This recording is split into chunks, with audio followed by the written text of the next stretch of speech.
ça de donner beaucoup d'éléments biographiques. Il a animé ici à la médiathèque un séminaire sur Lacan, enfin une reprise d'un séminaire de Lacan sur Hamlet, qu'un certain nombre parmi vous ont suivi, que j'ai écouté aussi, que j'ai trouvé tout à fait passionnant par non seulement la capacité pédagogique que Bernard Lafay a montrée, mais aussi par la capacité qu'il avait à mettre à la portée de personnes initiées comme moi des sujets un peu difficiles, et puis surtout par l'enthousiasme aussi qui l'anime, sa curiosité intellectuelle, son ouverture d'esprit sur des domaines extrêmement divers, artistiques, etc. Et je crois que ce soir, la conférence va nous donner un exemple tout à fait parlant de tout ce que je viens de dire. Ça promet d'être assez passionnant. Ce que je voudrais dire simplement avant qu'il commence, c'est que je souhaiterais que la soirée qui l'inaugure se prolonge par un cycle comme ça, sur l'actualité, sur les sciences humaines, sur des sujets sociétaux, des sujets d'esthétique, hein, et qu'il y ait comme ça un cycle qui se crée. J'espère qu'on pourra le lancer et qu'il pourra tourner à raison de plusieurs rendez-vous par trimestre.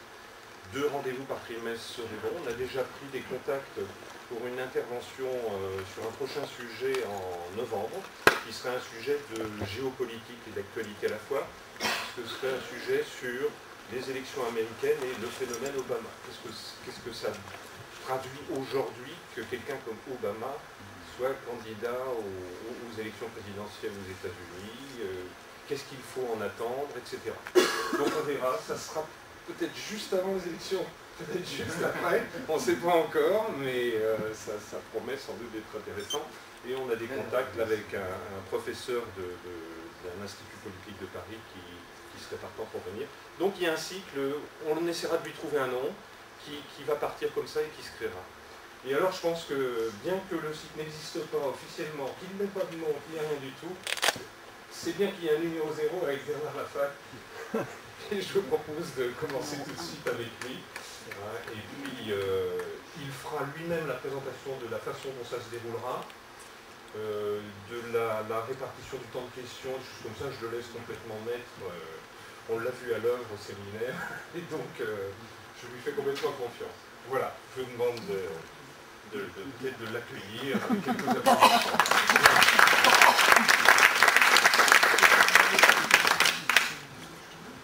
Bien, écoutez, bonjour mesdames, messieurs. Je remercie d'abord le directeur de cette petite introduction sympathique et de la confiance qu'il me fait, parce qu'il ne sait pas encore ce qui va se passer pendant 1h30. Cela dit, donc, l'idée de faire un exposé sur Léonard de Vinci, c'est pour, je dirais, un galop d'essai pour un bouquin que je suis en train d'écrire, qui est quasiment terminé, qui doit sortir. Et vous allez comprendre dans l'exposé que je vais vous faire comme pourquoi un galop d'essai, parce que bien entendu il y a des points qui sont obscurs, difficiles à articuler, et que vous sentirez dans l'articulation entre la première et la deuxième partie de cet exposé. Alors comment est partie cette idée de Léonard de Vinci? Pas de moi-même, parce que j'aime pas particulièrement Léonard de Vinci comme peintre, mais de mon frère, qui est artiste peintre et qui m'a fait découvrir les travaux de Arras, sur Léonard, qui sont connus à peu près de tous, je pense, et d'un cousin qui, lui, est fanat de Léonard de Vinci, italien en plus, ce qui a permis la traduction des carnets au fur et à mesure du travail. On se consacre donc toutes les trois depuis à peu près 2 ans. Moi, m'occupant de la partie plus psychanalytique, puisque vous savez que Freud, en 1910, a consacré un petit livre, mais qu'il considérait comme être le meilleur, et le mieux écrit, ce qu'il appelait un roman psychanalytique, un livre sur Léonard de Vinci, dans lequel il introduit des concepts fondamentaux sur la création artistique, sur l'art, mais sur plein d'autres choses. Un livre tournant, donc, complètement inconnu, qui a été démoli par les critiques d'art dans un premier temps, notamment par Shapiro, à cause d'une erreur de traduction de Freud, donc je vous reparlerai. Et puis, actuellement, il y a un retour à travers Kenneth Clark, Arras, Noland, notamment, mais aussi d'autres critiques américains, Pedretti, qui est un spécialiste de Léonard de Vinci italien, sur les travaux de Léonard de Vinci, où on se rend compte qu'en fait, il ne s'était pas beaucoup trompé. Les travaux de Freud, pardon, sur Léonard de Vinci. Donc, voilà.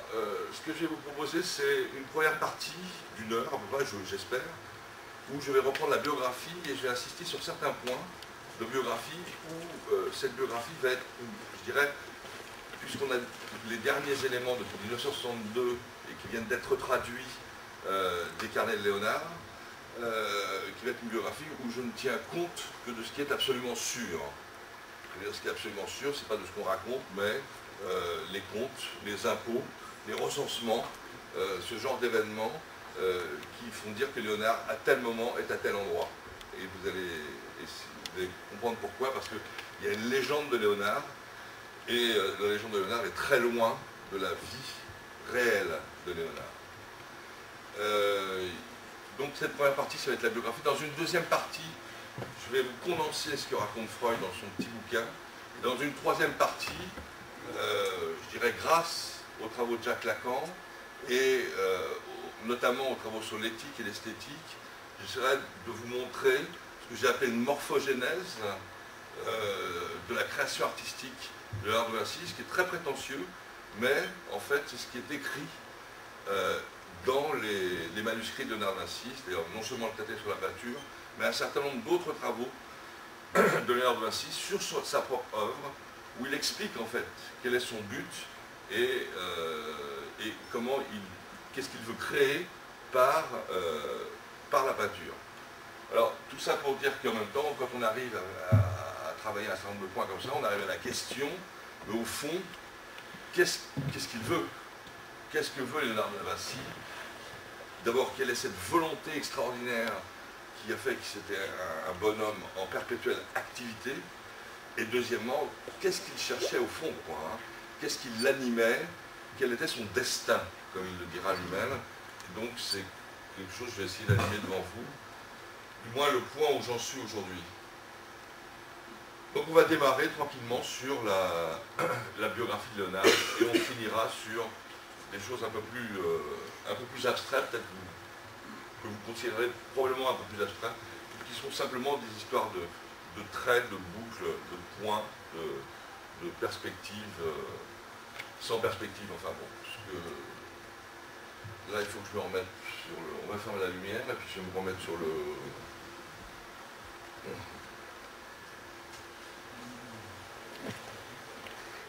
Parce que là, c'est un peu compliqué, je ne l'ai pas manipulé encore, je vais essayer.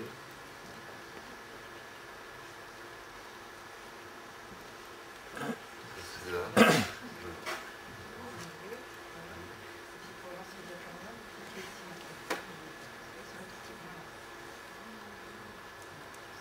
J'appuie après.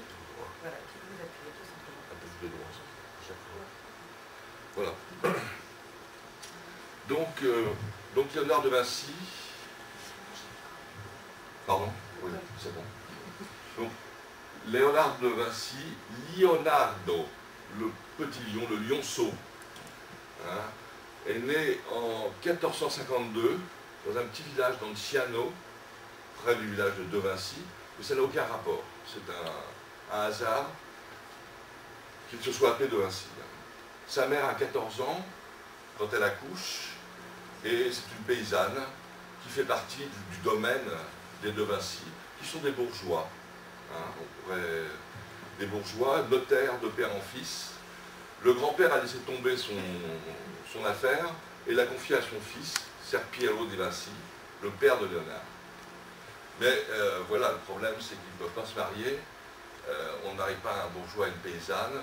Et donc, la jeune... alors, ils ne peuvent pas se marier, et donc la jeune paysanne se retrouve avec cet enfant seul. Ça, c'est tout à fait important. Hein. C'est-à-dire qu'il y a quelque chose de la relation de la mère et de l'enfant qui vont se faire dans une relation d'amour exclusive. Hein. Il faut dire que la mère de Léonard aimait beaucoup le Ser Piero et vice-versa. Mais les conventions sociales ne permettent pas qu'ils se marient. Mais ils vont loger sur le domaine. Donc ça, c'est le premier point très important. Léonard va être d'emblée livré à une mère en deuil de son amant. Disons ça comme ça. 2 ans plus tard, enfin, là on est au milieu de l'année, en février, le père de Léonard se marie avec Alberta. Alors la mère de Léonard s'appelle Caterina. Se marie avec Alberta, une autre jeune dame de 14-15 ans, et elle, fils d'un PDG d'une usine de chaussures. À Florence, ça se fait pas mal. Mais on est assez loin de Florence, hein, on est à une cinquantaine de kilomètres. Et donc il se marie avec Alberta, et malheureusement la pauvre Alberta n'a pas d'enfant.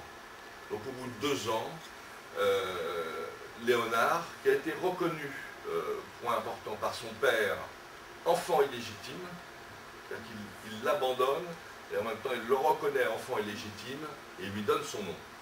Donc le Leonardo di Vinci va être élevé par une deuxième mère, Alberta, première femme en fait, de Ser Piero. Et donc elle va s'en occuper avec la grand-mère, c'est-à-dire la mère de Ser Piero, dans la ferme familiale. Hein, ce sont des grands fermiers en fait, hein. Il n'y a que le père de Léonard qui est notaire et qui a des affaires entre Lanciano et Florence. Et la grand-mère va apprendre à Léonard à modeler très tôt. Et on pense que c'est ça qui crée les dons de Léonard, d'abord pour le modelage, puis la sculpture, puis le dessin. Le grand-père, lui, par contre, c'est quelqu'un qui se balade sur ses terres et qui peut-être, ça c'est, en tout cas va donner, Léonard y est très attaché, va donner le goût de la nature à Léonard de Vinci. Enfin, quoi qu'il en soit, Léonard est gaucher. Son écriture, vous allez le voir, elle est spéculaire, c'est-à-dire qu'il écrit, non seulement il est gaucher, mais il écrit de gauche à droite. On ne peut lire son écriture que dans un miroir, ce qui rend les traductions difficiles.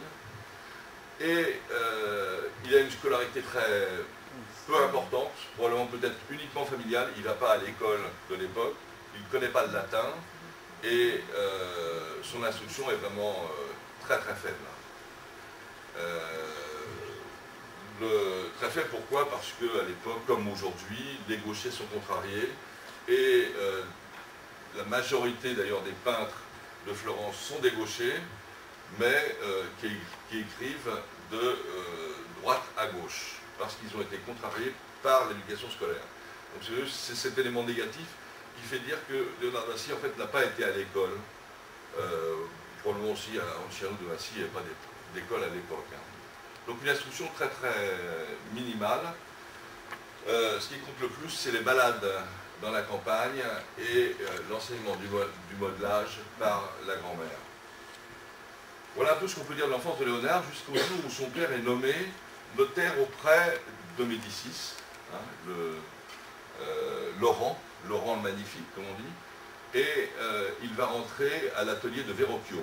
Alors, l'atelier de Verrocchio, ce qu'il faut vous dire, c'est que d'une part, la peinture, on est dans les années 1400, la peinture n'est pas reconnue du tout comme un art. Et ça, c'est important de le savoir. Hein. C'est d'une certaine façon une des choses importantes qu'a fait Léonard de Vinci, c'est de faire en sorte que la peinture soit reconnue comme un art, ne serait-ce que par son traité de la peinture, au même titre que l'architecture, bien que, même si quelques années auparavant, il y avait eu Alberti, qui avait fait un premier traité sur la peinture, et qu'on avait les travaux de Brunicelli sur, sur la perspective. Donc, voilà Léonard qui débarque, qui déboule à Florence, il a 16 ans, dans l'atelier de Verrocchio. Alors, qui y a dans l'atelier de Verrocchio?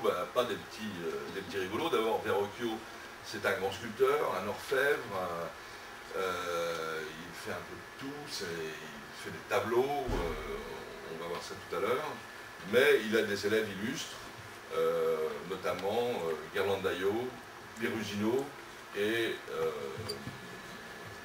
un que j'oublie toujours, celui qui a fait le printemps, là, voilà, tout le monde le connaît. Et il est reçu à l'âge de 22 ans à la Guilde des artistes. Alors, il est jeune, hein, il a commencé dans l'atelier Verrocchio, qu'il l'affectionne particulièrement, hein, qu'il l'utilise comme modèle, etc. Qu'il lui trouve plein de dons et qu'il le trouve tout à fait extraordinaire, qui le pousse hein, dans la Florence de l'époque à la création. Et voilà le premier dessin que nous avons de Léonard de Vinci, authentifié comme premier dessin, il n'y en a pas d'autre, hein, qui montre un paysage de campagne de la Toscane, avec là-haut, vous voyez, cette écriture de Léonard, qui est donc incompréhensible, puisqu'elle est spéculaire, en sens inverse, on pourrait dire. Essayez de vous mettre ce paysage dans la tête, ça fait un petit peu paysage de l'art chinois. Remarquez quand même qu'il n'y a pas vraiment de perspective, qu'il y a toujours cette histoire de premier plan et deuxième plan, et aussi que c'est pas très très différent des paysages qu'on verra même derrière la Mona Lisa. C'est-à-dire, Léonard de Vinci peint les paysages de sa Toscane. Alors, où se passe la vie de Léonard de Vinci? Alors, ce qu'il faut savoir, c'est que, je vais vous faire rigoler peut-être, comment je fais ça? Oui, ça se passe en Italie. Alors, je vous dis que ça se passe en Italie, en gros, Florence est dans un triangle qui se situe entre Rome au sud, Venise à l'est et Milan à l'ouest. Et il ne quitte pas ce triangle, sauf à la fin de sa vie, où vous le savez tous, il va aller vivre quelques années, hein, 6-7 ans je crois, auprès de François Ier, à Amboise. Mais je vous dis ça parce que lui, il a fait croire qu'il avait fait des voyages auprès des Turcs. En fait, il a très peu voyagé, même s'il était bon cavalier, il est resté dans ce triangle-là, et il connaissait très très peu de choses en dehors de ce que lui amenaient les bouquins et l'Italie. Bouquins qui sont peu importants puisque quand il va quitter Florence, j'en parlerai tout à l'heure, il a dans sa bibliothèque 15 à 16 bouquins, pas plus. Là, on a typiquement donc l'élève, on est à Florence donc, hein, l'élève de Verrocchio qui peint cette partie-là, qui est l'ange, Gabriel, qui annonce à Marie, dessinée par Verrocchio, la bonne nouvelle, comme on dit. Je ne vais pas trop faire de détails là-dessus. Remarquez quand même que l'ange a les cheveux bouclés, ça c'est fondamental. Les ailes, qui sont des ailes réelles d'oiseaux, et non pas des ailes telles qu'on les représente à l'époque. Et l'attitude, on pourrait dire, déjà quand même très efféminée de cet ange. Bon, même si c'est pas évident là-dessus, il faudrait comparer avec les peintures de l'époque, mais les peintures de l'époque, vous savez, on est loin de ce genre de choses. Il y a l'introduction par Verrocchio, qui est un vieux maître, quoi, hein, de la perspective, qui est complètement ratée, hein, pour ceux qui s'intéressent à ça. Si vous suivez le bras là, de la position de la Vierge par rapport au pupitre, vous verrez que le bras est obligé de le rallonger et de le casser. Le bras est cassé en fait, pour pouvoir être dans la perspective qui est tracée ici. Donc il y a une erreur énorme de perspective dans ce tableau, comme dans beaucoup de tableaux hein, qui vont être faits par Léonard. Et par contre, toute cette partie-là est tout à fait typique des tableaux de Léonard. Ce qui est dommage, sur ma photo, on voit très peu de choses derrière, mais encore une fois, il y a les paysages de la Toscane. Ce tableau étant tout petit, hein, un tout petit tableau qui fait, je ne sais pas, 30 sur 50, pas plus.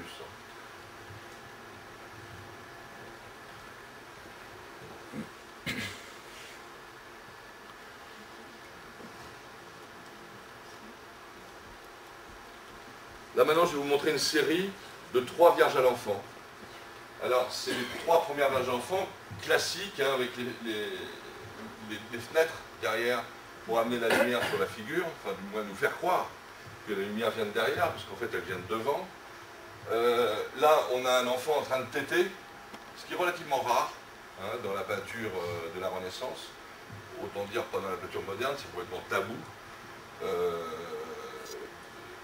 Même dans les photographies, enfin bon, c'est quelque chose que, tout comme ici, il y a un petit oiseau qui est représenté, toujours c'est le fameux oiseau, hein, je vous le note, on en reparlera. Et on peut dire que dans cette première Madone, donc il y a un tableau entièrement fait par Léonard, on commence à retrouver d'une part l'extrême complicité amoureuse entre la mère et l'enfant, même si l'enfant la jette un petit coup d'œil vers nous. Cet enfant a encore les cheveux bouclés, et la jeune fille, c'est une très jeune fille, et vous remarquerez déjà le travail énorme dans les tresses, au niveau des cheveux, hein, ce travail de tressage, de nouage, dont je vous reparlerai par la suite.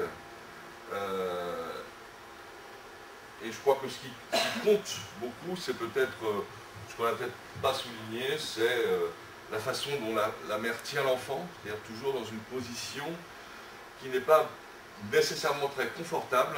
Essayez de retenir ça, en tout cas, je ne vais pas vous reprendre les travaux de Winnicott sur le handling et le holding, c'est-à-dire la façon de bien tenir un bébé dans ses bras.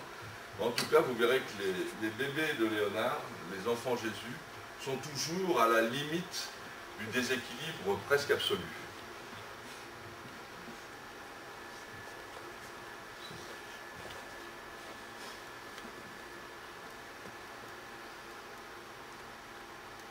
Excusez-moi, je ne suis pas encore au point. Donc ça, c'est un baptême du Christ qui a été peint à la même époque, hein, aussi par Léonard et Verrocchio. Verrocchio a tout peint en fait, hein, sauf cet ange-là qui, bien entendu, encore a des cheveux bouclés, a une figure complètement différente et surtout a un drapé qui fait dire que c'est de Léonard. Rien à voir avec le drapé de Verrocchio ici, vous voyez. Là, on a déjà un travail considérable sur le drapé. Et puis, bien entendu, le paysage du fond, avec ses fausses perspectives dont je reparlerai tout à l'heure. Oui, c'est le suivant. Une autre Madone,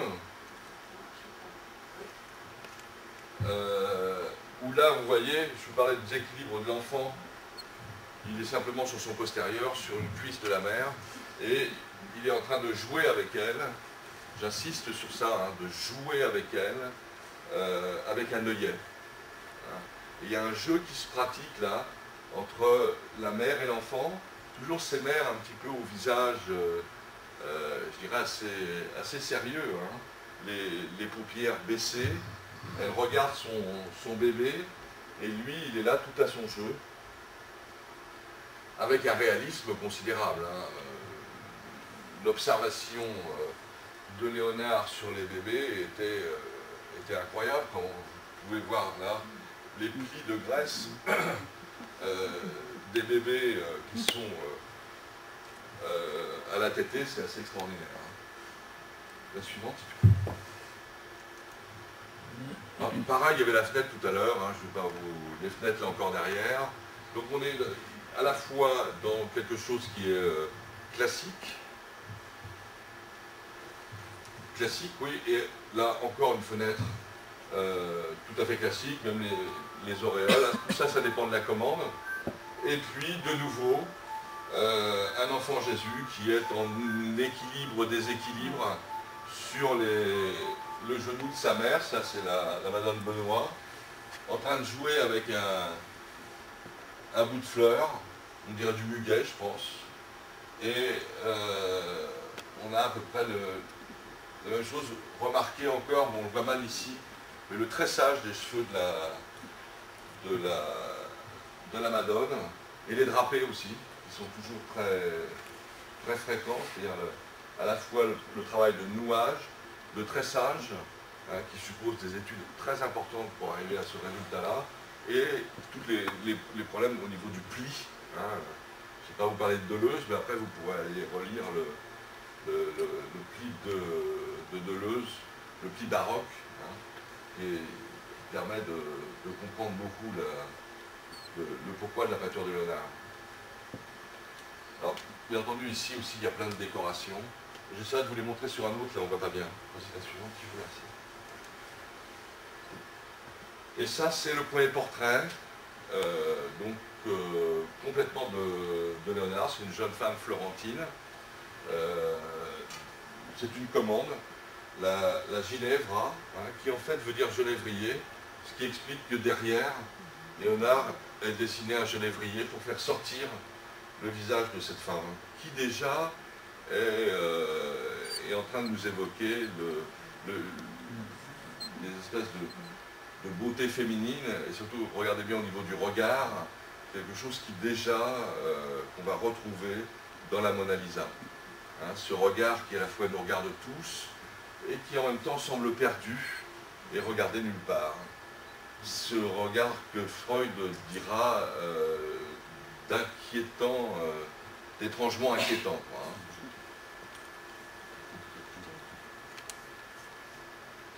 Aussi, ce qui est particulier à Léonard, bien entendu, c'est que le moindre bout de tableau est utilisé pour donner la notion de quelque chose qui de fuite à l'infini, même si son univers est fini. Et donc on a aussi les paysages de derrière. On a tendance à ne pas regarder, mais malheureusement. La suivante. Donc ça, c'est une commande qui a été faite par Léonard et qui n'a pas terminé. C'est un des derniers tableaux de la période de Florence. Léonard a 30 ans. C'est une présentation des mages. 1, 2, 3, 4, 3, pardon. 3 mages. Un monsieur là qui est là. Donc 1, 2, 3, pardon. Et un vieux monsieur qui est là. On dit qu'il y a un autoportrait de Léonard dans ce tableau, c'est faux. Hein. Ce qui est intéressant, c'est que d'une part, on a un premier plan qui correspondra à ce que Léonard fera toujours. Et derrière, on a une perspective tout à fait extraordinaire qui montre que Léonard avait manié tout à fait les théories de la perspective. Hein, vous voyez, les perspectives fuyantes avec l'escalier là, les séries de colonnes, c'est absolument parfait. Et là-haut, il y a des chevaux qui sont en train de se... Il y a une bataille derrière, hein, avec des chevaux. Ici aussi, on voit la tête d'un cheval. Léonard adorait les chevaux. Il avait beaucoup de chevaux et il circulait beaucoup à cheval, donc c'est pas du tout l'idée que nous donne son autoportrait d'Aristote. On imagine un bonhomme qui est dans son atelier en train de bouquiner toute la journée. Non, il se baladait à cheval énormément. Il avait des serviteurs aussi qui menaient grand train, quoi. Et c'est important parce que pour mener grand train, il faut beaucoup d'argent. Et pour avoir beaucoup d'argent, il va falloir avoir un certain nombre de... ça va être compliqué, quoi. À cette époque-là, c'est pour ça que le tableau n'a pas été terminé. Léonard est accusé d'homosexualité avec 3 autres des élèves des ateliers de Verrocchio. Et cette accusation d'homosexualité va lui coûter un séjour en prison, d'une part, qu'il va dessiner, il ne sait pas trop quoi faire. Et puis 5-6 mois d'enquête, et en définitive, comme il est protégé, comme les autres élèves, par Laurent de Médicis, il va y avoir un non-lieu. Et pendant 2 ans, il va s'exiler avec d'autres, pas très loin de Florence, à une quarantaine de kilomètres, dans un petit village, dont je ne me souviens plus le nom. Et c'est là qu'il va terminer ses œuvres, celles les précédentes, là qu'on a vues. Là, il y a très peu de temps, hein, qui se déroule. Il produit énormément de choses, probablement beaucoup plus qu'on imagine, hein, ça c'est une aparté. C'est quand Léonard fait un tableau, il en fait 2. Il fait toujours 2 tableaux à la fois, et après il donne à son commanditaire celui que le commanditaire préfère. Donc il y en a toujours un second, hein, comme on le verra pour la Veille au Roger. Donc il y en a beaucoup qui se sont perdus. Hein. On a très peu d'œuvres, à peine une trentaine, mais il y en a beaucoup plus probablement. Donc pendant 2 ans, il rencontre quand même un Talente, que vous connaissez peut-être, puisque son nom c'est aussi Zoroastre, qui est un espèce de cartomancien qui vit dans les mares de café et les écritures, et qui va rester en fait toute sa vie ami de Léonard, et puis quelques autres que j'essaierai de retrouver aussi, jusqu'à ce que quand même Laurent Médicis lui dit, mon petit bonhomme, parce qu'il ne veut plus en entendre parler, il faut quand même que tu fasses quelque chose, toi. Hein. Et Laurent Médicis lui conseille de partir chez Sforza. Donc il quitte Florence pour aller à Milan, se faire embaucher par le duc de Sforza. Dans sa lettre, éventuellement si vous voulez je vous la lirai la lettre, il ne se présente absolument pas comme peintre et sculpteur, il se présente comme ingénieur. et c'est ce qui va faire la légende de Léonard, ingénieur capable de construire des mitraillettes, c'est-à-dire des fusils à répétition qu'il ne construira jamais, des canons capables de défoncer n'importe quelle muraille, qu'il ne construira jamais non plus, des tas de machines de guerre, ce qui fait que Forza va le prendre à son service, Léonard a 30 ans. On va passer au suivant. Donc il faut se dire que fait Léonard à 30 ans, ben, il devient en fait, on pourrait dire, l'homme de cour du duc de Sforza, hein, au duché de Milan. L'homme de cour, c'est qu'il faut l'entendre par, bien sûr, il va peindre la première maîtresse de Sforza, hein, dont le prénom veut dire l'hermine, c'est pour ça qu'elle a une hermine dans les mains, et l'hermine aussi représente Sforza. Alors il y a un autre nom pour Sforza, c'est Ludovico El Moro, Ludovic le Mort. Le mort, ça ne veut pas dire du tout, quand on le voit dans tous les bouquins, qu'il a le teint basané ou qu'il a eu la jaunisse, ça veut dire que le mûrier, parce qu'il a planté dans toute cette partie du Milanais des mûriers pour récolter la soie. Hein. Donc on est devant un despote éclairé, si je peux dire comme ça, un mécène qui reçoit des mathématiciens comme Pacioli, des poètes, etc., et qui font grande cour. Léonard de Vinci, son activité principale, ça va être de construire une statue à la mémoire du père de Sforza. Il va mettre 17 ans pour construire une statue en plâtre qui ne sera jamais fondue. C'est la plus grande statue équestre de tous les temps, hein, mais qui va être détruite par les Français quand ils vont envahir le Milanais en 1506-1507. Donc il met un temps fou pour faire cette statue équestre, qu'en fait on ne connaît pas du tout. Il fait 2 ou 3 portraits des maîtresses de Sforza. Il s'initie aux mathématiques avec Pacioli. Il essaye d'apprendre le latin, mais en fait il n'y arrive pas vraiment. Les mathématiques, il se bourre dans les formules, c'est pas trop son truc en fait. Hein. Et par contre, il construit des automates pour les représentations théâtrales et les cérémonies. En fait, on est devant Léonard de Vinci, est avant tout un grand metteur en scène. Il met en scène des fêtes avec des feux d'artifice, il construit des systèmes de jets d'eau dans les jardins du palais de Milan, et il est grand organisateur de fêtes. Une des plus grandes fêtes qui a eu lieu à la Renaissance, c'est les noces de Sforza avec, je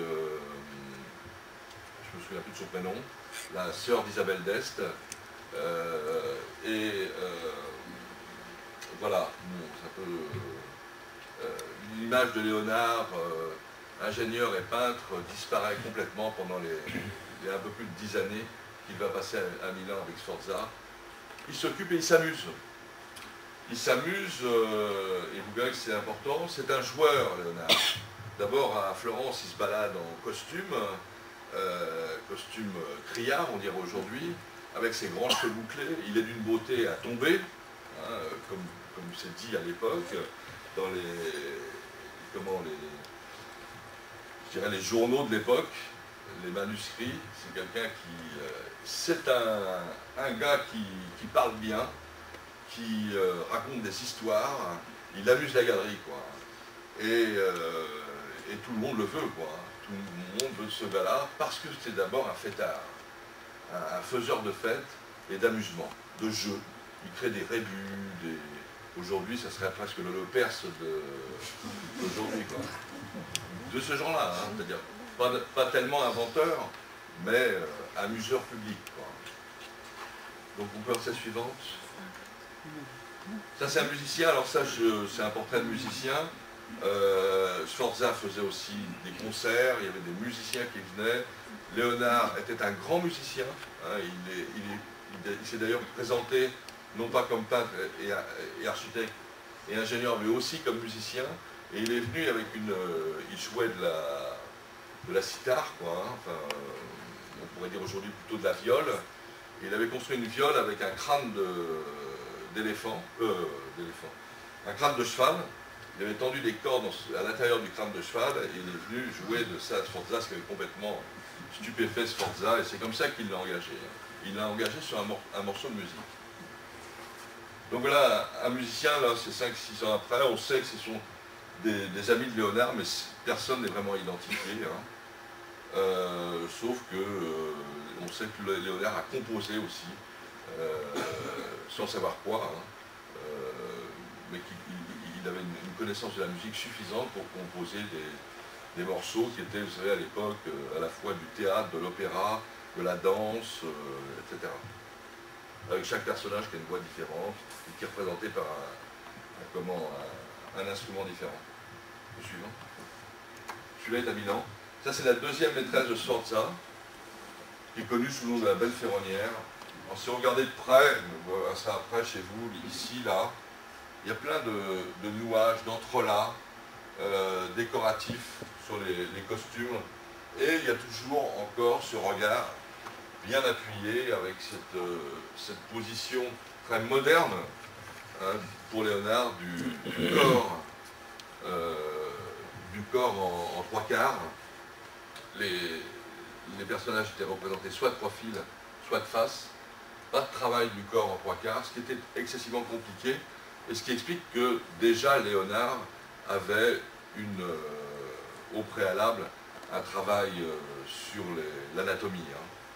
Vous connaissez tous, mais que je passerai un petit peu de côté, c'est pas trop mon propos,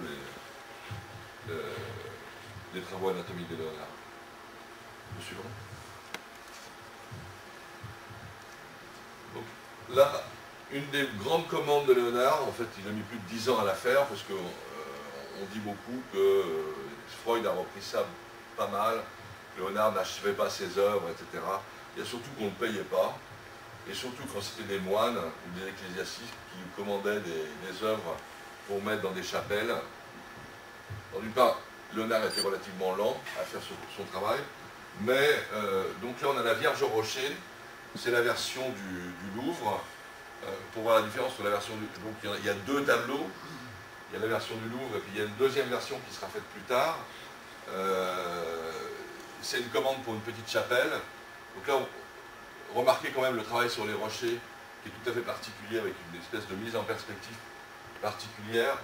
Ce rocher là pointu, donc, que j'aurais évoqué tout à l'heure, parce que c'est pas trop banal de voir ça dans une peinture, et puis toujours la Vierge qui en fait met sa main sur l'enfant Jésus. Là il y a le Saint Jean-Baptiste, et puis c'est un index, hein, c'est un index dont vous savez que à partir de cette Vierge au Rocher, on va le retrouver dans quasiment toutes les peintures de Léonard. C'est un index soit en haut, soit qui désigne quoi, on ne sait rien, on ne sait pas du tout, il n'a pas dit ce qu'il voulait dire par là, mais on a souvent ces gestes-là. En tout cas, ça désigne quelque chose là qui est clairement l'enfant Jésus. Pour d'autres tableaux, c'est beaucoup plus complexe. Alors il y a un travail énorme là, où on voit que Léonard était à la fois non seulement peintre, mais botaniste. Je ne vous citerai pas là toutes les sortes de fleurs, on les voit mal sur la photo, hein, je suis désolé. On le voit mieux sur un écran, quand on va chercher sur internet. Il y a plein de sortes de fleurs là, avec un langage codé pour dire un certain nombre de choses, la pitié, la grâce. Il y a une dizaine de types de plantes qui sont représentées de façon absolument extraordinaire, comme on l'a peu fait, voire pas fait du tout depuis. Quoi. Au suivant. Je crois que j'ai mis tout de suite. Oui, tout de suite j'ai mis mon... Il faut vous dire qu'il y a plus de 15 ans d'écart, mais ça fait rien. C'était pour que vous puissiez comparer la Vierge au Rocher de Milan et celle-ci, qui est aussi de Milan, mais après tout un périple de Léonard, 15 années après, où au fond les choses ont changé, et au fond les choses n'ont pas beaucoup changé. C'est-à-dire que sa représentation de la grâce de la Madone, de l'enfant Jésus, cette composition à quatre, hein, c'est ça qui est important, avec l'ange dont on ne sait pas trop ce qu'il en est, en tout cas il n'a pas d'aile, il n'y a rien pour le désigner comme ange, enfin celui-là a des ailes, pardon, rien vraiment pour le désigner comme ange, sinon que c'est un jeune homme qui encore a les cheveux bouclés, et dont on peut se demander s'il ne désignerait pas Léonard lui-même. Mais Ça, je vous le dis tout de suite, parce que tout le monde cherche par rapport à ça. Il n'y a aucun autoportrait de Léonard dans les tableaux de Léonard.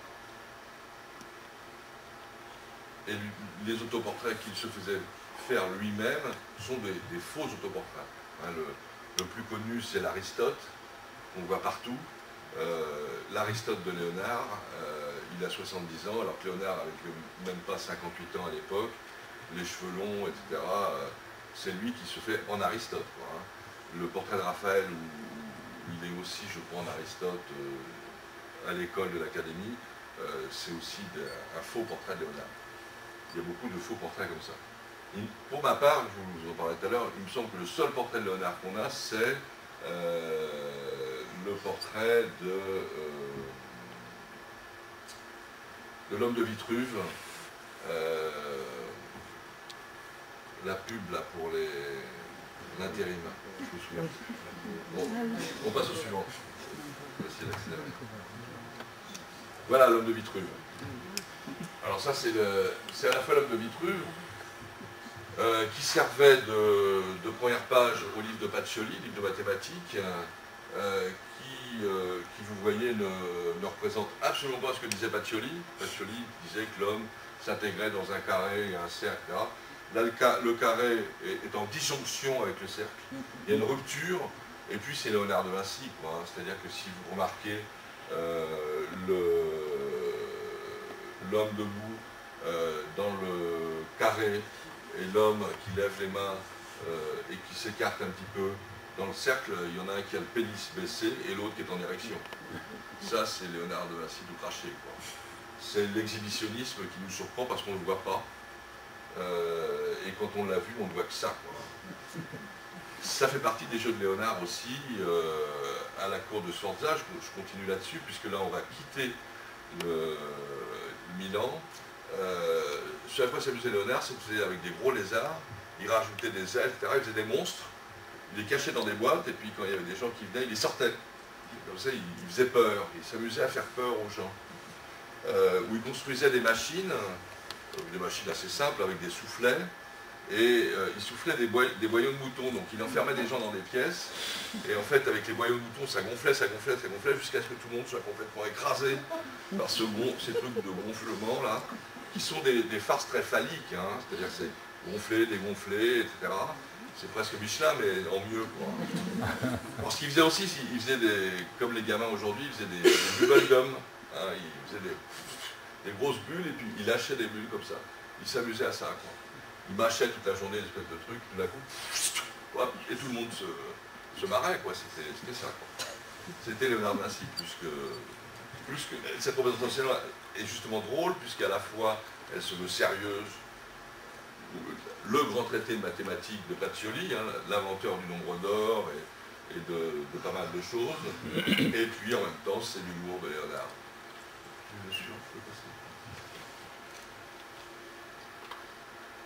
Alors, qu'est-ce qui se passe là?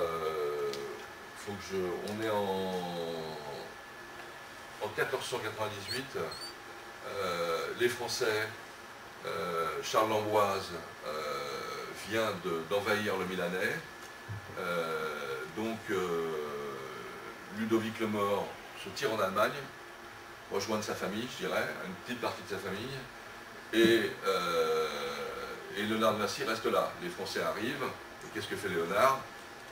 En tout bien, tout honneur, il leur explique toutes les fortifications, pas seulement du Milanais, mais pendant qu'il y a de toute l'Italie du Nord, de façon à ce que ce soit beaucoup plus facile pour les Français de prendre l'ensemble de l'Italie du Nord. C'est-à-dire, il passe à l'ennemi, quoi, tranquillement. Du moment qu'on lui donne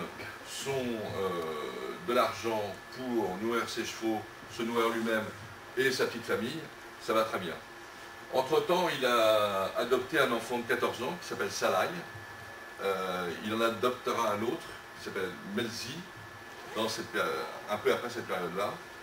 Et il passe quelques mois comme ça, c'est la fin de la période de Milan. Mais manque de chance, il y a Ludovic le Mort, donc Sforza, qui revient d'Allemagne pour reprendre son duché. Et à ce moment-là, Léonard se tire à toute vitesse, il va sans tambour ni trompette, hein, il va se réfugier chez Isabelle d'Este à Mantoue, dans un premier temps. Il en fera un dessin, hein, qui est connu, qui est assez connu, un profil. Elle voudra qu'il en fasse un tableau comme on lui demande, il ne le fera jamais. Hein. Et puis il va à Venise. Venise, où il va avoir une influence après considérable sur les peintres de Venise, mais il va rester à peine une année à Venise. Ça ne lui plaît pas trop, son but c'est rejoindre Florence.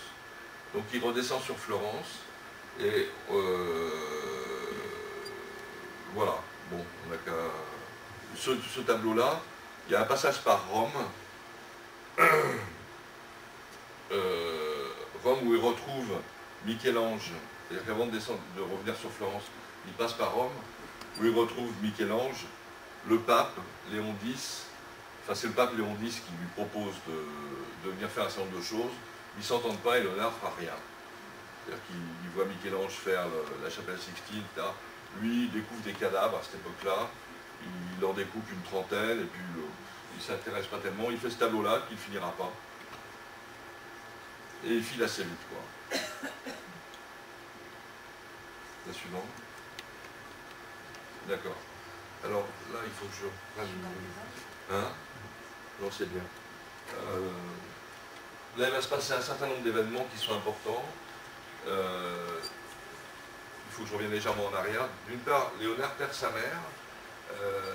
Avant ça, je m'excuse, je reviens en arrière, mais pour des choses plus, disons, familiales. Il semble, on ne sait pas trop, hein, mais enfin, il semble qu'il récupère sa mère pendant l'époque de Milan, à la fin de l'époque de Milan, qu'elle reste pendant 2 ans sa servante, qu'elle est payée comme telle, et il y a sa mère va mourir au bout de 2 ans, et on a les notes manuscrites de l'enterrement de sa mère Katharina. Sans plus, hein, parce que il ne décrit pas, hein, Léonard n'est pas quelqu'un qui c'est pas un sentimental, c'est pas quelqu'un qui s'épanche sur ses sentiments, hein, d'ailleurs une quantité considérable de manuscrits, mais on n'a aucune idée ni des goûts, ni des sentiments, ni des décisions que prend Léonard. Voilà. Parce que quand même il parle de Sforza, qui est un despote, qui a assassiné son neveu pour pas qu'il vienne au pouvoir. Il va rencontrer plus tard Machiavel. Il est quand même enfin, il est introduit par Laurent Médicis. Là, à Rome, il est avec le pape Léon X. Après, on va le retrouver avec les Borgia. Léon X, qui est un fils des Médicis. Après, on va le retrouver avec les Borgia. Puis, en fait, avec Charles d'Amboise et François Ier, qui ne sont pas particulièrement des gens heureux à fréquenter, quoi. C'est des conquérants, hein, c'est des guerriers, et Léonard vous allez le voir, va passer pas mal de temps, non pas à combattre, hein, mais à créer véritablement des machines de guerre, mais qui n'ont pas, enfin, quand je dis créer des machines de guerre, fabriquer des machines de guerre pour les forteresses, etc., mais en même temps, ces machines n'ont rien d'extraordinaire, il n'a pas inventé la poudre, comme dirait l'autre. Et puis, donc, perte de son père, aussi, donc là on est en 1501, après ce périple-là, il revient à Florence, et on est dans la deuxième période de Florence. Donc je reprends, première période de Florence, après période milanaise, fuite de Milan avec quelques mois à Mantoue, très peu de temps à Venise, un court passage à Rome, et puis retour à Florence, et là, dans une surprise partie, avec des copains, il rencontre monsieur le mari de Mona Lisa et Mona Lisa, et là il y a une rencontre tout à fait extraordinaire qui se produit dans la vie de Léonard et qui va être à l'origine de la deuxième grande période productive, avec énormément de modifications dans son art. Alors, Mona Lisa, c'est Jeune Florentine. Ce qui est intéressant pour la suite, là, c'est que... je reviendrai. Ce qui est intéressant pour la suite, c'est que ce ne sont que des maternités que vous avez vues jusqu'à maintenant dans les portraits de femmes. Hein. C'est une femme et un enfant. Je pense que vous avez vu, mais par exemple, dans la Vierge au Rocher, pas d'homme. Or, la Vierge au Rocher raconte la fuite en Égypte. Il est impossible dans la fuite en Égypte, que le père ne soit pas là. Voilà. Donc l'absence de personnage paternel dans les peintures de Léonard est une constante, hein, surtout quand on est en présence de la mère et de l'enfant. Et on va voir cette constante se répéter. Donc, ce qui est important, c'est le changement de mère et de mère pour Léonard, l'absence du père pendant toute son enfance, qui va quand même s'en occuper pour le mettre dans l'atelier de Verrocchio, mais même si l'atelier est fabuleux, c'est pas une consécration, hein, c'est plutôt, bon, il faut que tu ailles bosser maintenant, tu es assez grand, quoi, hein. Et pourtant, à la mort de son père, Léonard est quand même pas mal touché, quoi. Une espèce d'ambivalence par rapport à la figure paternelle chez Léonard, dont je vous reparlerai tout à l'heure. Chez Mona Lisa, je vais revenir dessus, chose absolument... bon, on a dit, redit des tas et des tas de choses sur Mona Lisa. Simplement, dans la description de la femme elle-même, remarquer la légère rotation du torse, alors que le visage est de face, avec ce regard très particulier, hein, dont on dit qu'il peut regarder partout et nulle part, enfin il peut regarder n'importe qui, mais un regard qui est en même temps assez flou, hein. Le sourire qui remonte plus d'un côté que de l'autre, hein, si on a pu le faire symétrique, on ne l'aurait pas fait. Ce qui était intéressant, c'est justement qu'il y ait une rupture dans le sourire de la Joconde, et ça, il y a très peu de critiques d'art qui le remarquent. On insiste plus de savoir si elle a un voile dans les cheveux ou pas. Bah oui, elle a un voile dans les cheveux. Si elle a des sourcils ou si elle n'a pas de sourcils, bah non, elle n'a pas de sourcils parce que la peinture, c'est avec le vieillissement, a disparu, mais en fait, il l'avait faite avec des sourcils. Sur la vie même de drapé là, de Mona Lisa, il y a plein de trucs qui sont faits. Ce qui est intéressant quand même, c'est de remarquer les mains qui sont absolument magnifiques. Il y a une quantité d'études considérable de mains chez Léonard qui, enfin, je pense que peut-être qu'on peut préférer même les mains au visage de la Joconde. Alors, à quoi tient l'inquiétante étrangeté, l'unheimlich, comme dit Freud, l'inquiétante étrangeté du sourire de Léonard? C'est ce que je vais essayer de répondre, comme tout le monde, hein, tout le monde essaie de le dire. Léonard était gaucher. Alors comment il peignait Léonard? Il peignait de la main gauche avec un ou deux poils, hein, ce qui explique que c'était excessivement lent, mais qu'en même temps, il pouvait peindre comme ici, cheveu par cheveu. Et de la main droite, il appuyait et il se faisait ce fameux sfumato, hein, le côté fumeux là. C'est-à-dire qu'il enlevait les contours, il peignait à deux mains comme ça, hein, ce qui était un peu étonnant. C'était presque un Pollock avant l'âge, enfin bon, pas très Pollock. Et sinon, ce qui est intéressant, c'est le côté humanisé de cette partie du paysage, un peu apocalyptique de celui-ci, avec ce fameux S, hein, essayez de retenir ce S pour l'instant. Et puis ici, le pont de Arezzo, un petit village à côté de Florence. Remarquez aussi la rupture entre la hauteur du paysage ici et la hauteur ici. Donc derrière la tête de Mona Lisa, il y a une grosse cassure, quoi. Et cette grosse cassure est importante. Donc maintenant, je vais essayer de vous parler de rupture, de cassure, de boucles, de cheveux, de traits, de S, et puis on va continuer là-dessus. La suite. C'est une autre type de photo, hein, parce que les couleurs ne sont pas toujours respectées. J'ai voulu vous donner... Ce qui est intéressant là, ce qui est tout à fait moderne, hein, c'est qu'il la représente devant une fenêtre, accoudée, et qui nous regarde. C'est-à-dire, ce qui est intéressant, c'est que le plan de la figure est dans le plan du tableau. Ça, c'est absolument génial. C'est jamais fait avant Léonard. Tout le monde se dit, mais comment ça se fait? Elle va nous tomber dessus ou elle me tombe dans les bras? On préférait qu'elle tombe dans les bras. Mais la figure est dans le plan du tableau. Hein, vous voyez? Et ça, derrière, on a un parapet et elle est accoudée devant, comme accoudée sur une chaîne. Mais de faire la figure dans le plan du tableau, ça c'était absolument génial, quoi. Personne n'y avait pensé avant. Bien entendu, pas de perspective. Hein, enfin, bien entendu, Léonard a laissé tomber tout ce qu'il en était de la géométrie et de la perspective, et ça on ne le dit pas assez, tout ce qu'il en était des mathématiques et de tout ça. Et par contre, en étudiant l'œil humain, tout simplement, c'est-à-dire sa propre vision, il a remarqué que plus les objets sont loin, et plus ils vont être sombres, plus ils sont éloignés, et plus ils vont être dans les bleus, et plus ils sont près, et plus ils sont dans les jaunes et les rouges. Donc, ce qui est très près va être dans les jaunes et les rouges, ici, et ce qui est le plus éloigné va être dans les bleus et les verts. Et c'est comme ça qu'on va représenter l'éloignement, par cette qualité de l'œil, qui a plutôt tendance à désigner par vert et bleu ce qui est loin, et par jaune et rouge ce qui est près. Je peux repasser la précédente, ça ne dérange pas. Pour ceux qui veulent mieux voir les couleurs. Ne sont tout à fait différentes de concevoir la profondeur du tableau. C'est-à-dire par rapport à des choses purement physiologiques. Je passe la suivante. On veut passer la suivante? Oui. Comme ça? Voilà. Encore. Dans le même temps qu'il fait la Mona Lisa, on a retrouvé d'autres cartons. J'ai laissé que celui-là. Hein. C'est ce qu'on appelle, celui-là c'est le carton de Londres. C'est celui qui est particulièrement étudié par Freud. Pourquoi? Parce que, alors d'une part, donc je décris les personnages. Là c'est Saint Jean-Baptiste.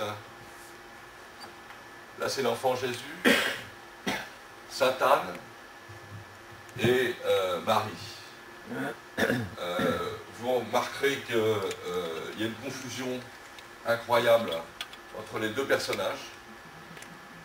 Et bien entendu, Freud va réutiliser comme une confusion, comme dans le rêve, quoi, hein, une confusion entre les deux mères, comme si elles n'avaient qu'un torse. Hein, et en haut, comme il n'y a pas de couleur, on ne voit pas du tout. Mais surtout, ce qui est intéressant, donc, d'une part ça, cette confusion des jambes, là, on ne sait pas qui est qui. En fait, Marie est là, sur les genoux d'Anne, qui elle-même a sur ses genoux l'enfant Jésus. Et Anne tend le bras en l'air, avec ce fameux index pointé en haut. Hein. Il y a encore une erreur de perspective, comme d'habitude, mais c'est d'une certaine façon l'erreur de perspective qui fait qu'il y a une rupture, une cassure, quelque chose qui choque sans qu'on le voit dans le tableau. Et je vous le montre pour que vous voyez ça. C'est que si vous voyez l'enfant Jésus avec ses deux doigts comme ça, il est normalement en face du front de Jean-Baptiste, et en même temps, on a l'impression qu'il se retient au bras de Anne. Or, le fait qu'il se retienne au bras de Anne est nécessaire, sinon il se casse la gueule. Donc il y a un double mouvement qui est voulu, hein, et je pense que c'est peut-être pour ça qu'il ne l'a pas peint. C'est resté à l'état de carton, parce que ça ne collait pas, quoi. Remarquez le corps en spirale, j'insiste sur le terme de spirale, de l'enfant Jésus. Si vous voyez là l'axe des épaules, vous suivez le tronc, vous suivez ensuite le bassin qui est là. Là, vous avez la première jambe. Mais ça, c'est pas la jambe. Attendez que je ne me trompe pas. C'est pas la jambe gauche, c'est la jambe droite. La jambe gauche venant là jusque par derrière. On voit les doigts de pied ici. Donc l'enfant Jésus, il est comme ça. Il fait, je crois que c'est impossible. Hein. Je n'ai pas essayé. Mais prenez un bébé, essayez de lui faire 180 degrés, vous n'y arriverez pas. C'est ce que cette spirale, j'insiste là-dessus, puisque pour Léonard de Vinci, la spirale, c'est la figure de la grâce. Et ça va le rester jusque dans l'esthétique moderne. Les baroques vont sans arrêt reproduire cette figure en spirale qu'il met au point à cette époque-là dans la deuxième période de Florence. Dernière chose, remarquez les deux visages de la mère et de la fille, qui sont en fait comme deux visages de filles. Donc c'est comme si elles avaient le même âge, avec le sourire de Mona Lisa, bien entendu, puisque à partir du moment où il redécouvre chez Mona Lisa ce sourire énigmatique, il va le remettre dans tous ses tableaux.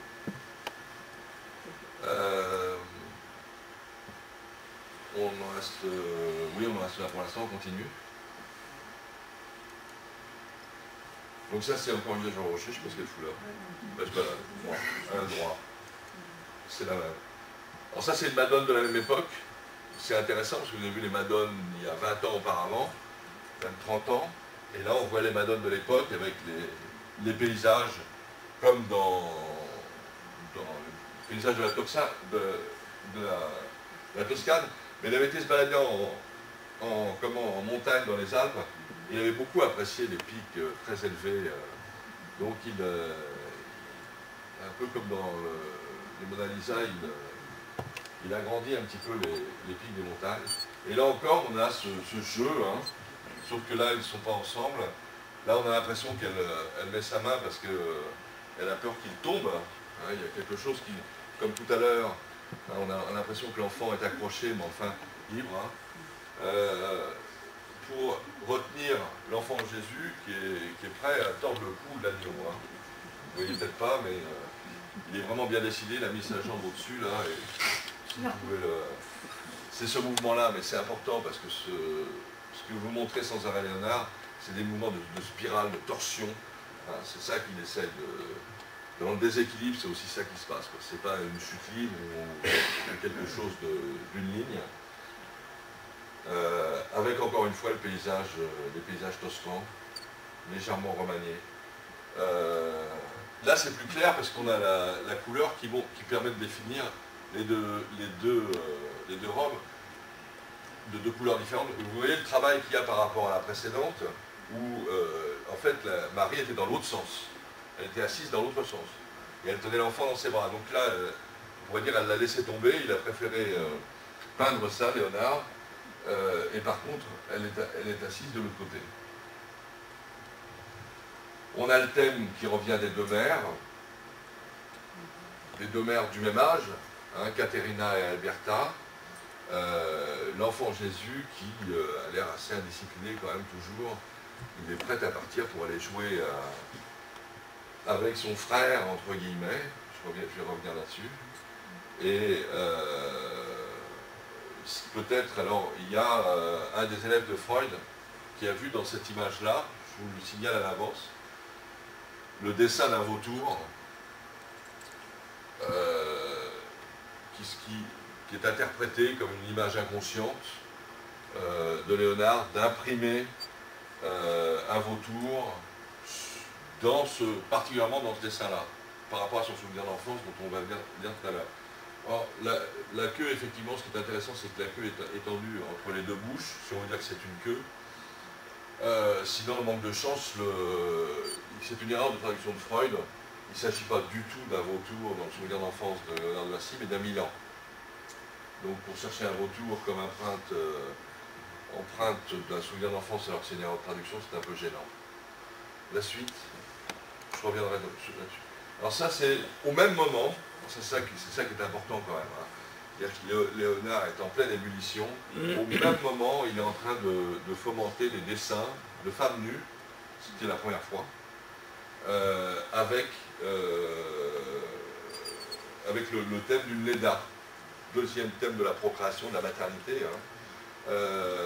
Et donc ça, c'est un des beaux dessins, je trouve. Regardez la façon dont sont utilisés les traits pour donner les volumes.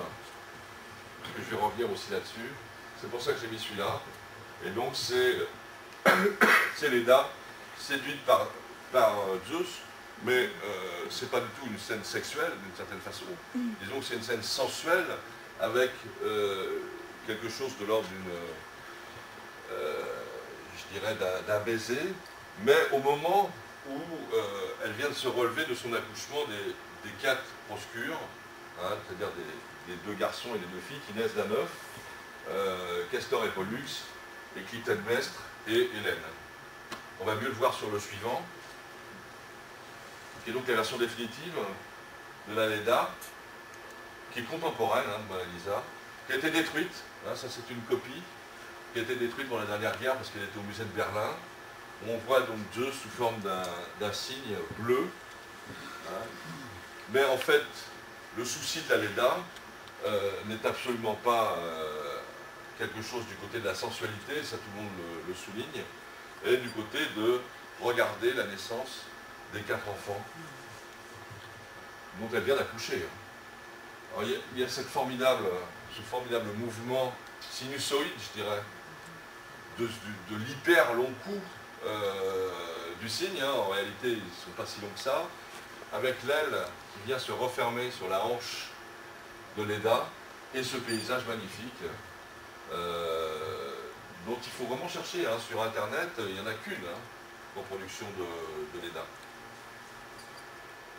Et bien entendu, peut-être ceux qui sont loin vous ne le voyez pas, mais le sourire léonardesque est toujours là.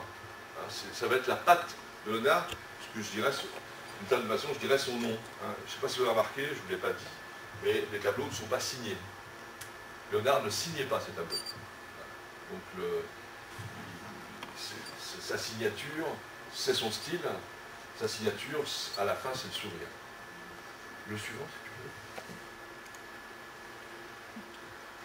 Tableau aussi donc, de l'époque, vous voyez, on pourrait presque dire que c'est peut-être un autoportrait de Léonard. En fait, c'est son élève, son fils et élève Salaï, qui est représenté dans ce tableau, qui est un Saint Jean-Baptiste. Vous voyez ici la fameuse fourrure de Saint Jean-Baptiste.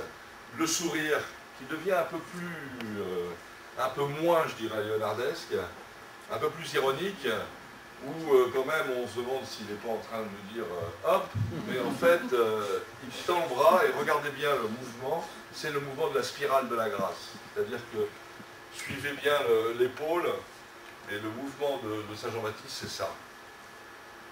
Bon, eh bien, en finale, il fait ça.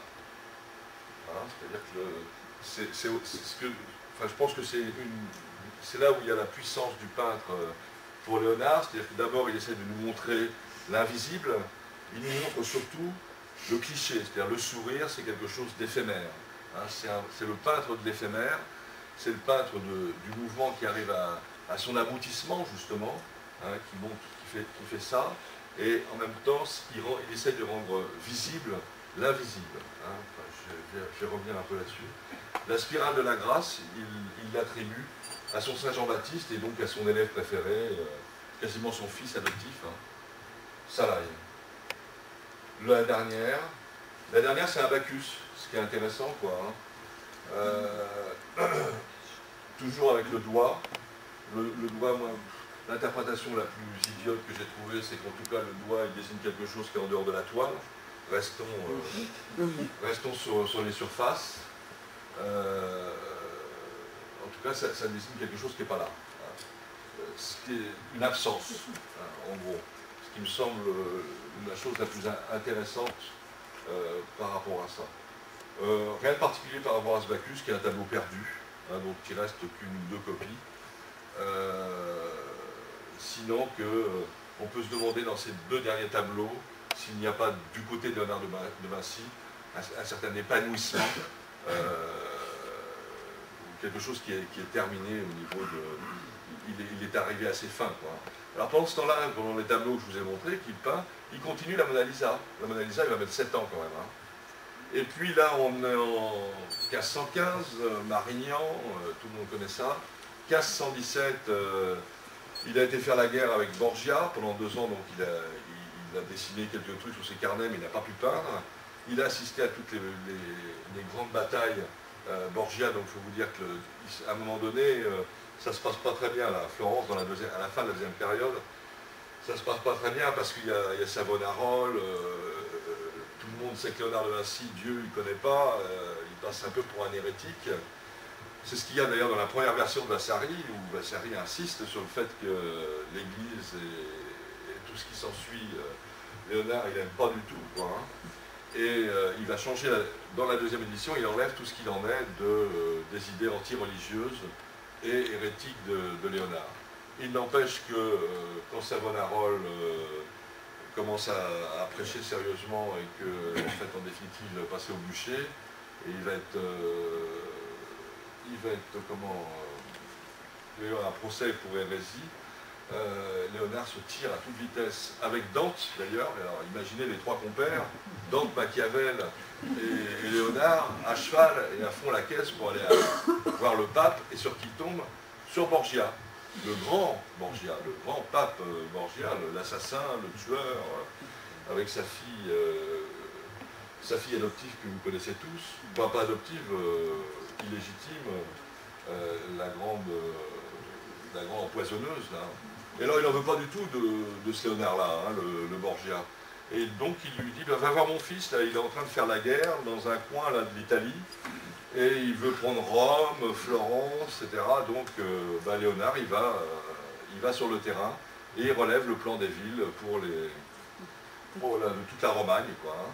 Et Borgia va comme ça s'étendre et conquérir, alors qu'il n'a rien au départ, conquérir tout le royaume de la Romagne, et il est à 30 km à peine de Florence, et il y a Léonard qui est là en tant qu'ingénieur militaire, et qui dit, bon, il va falloir y aller, hein.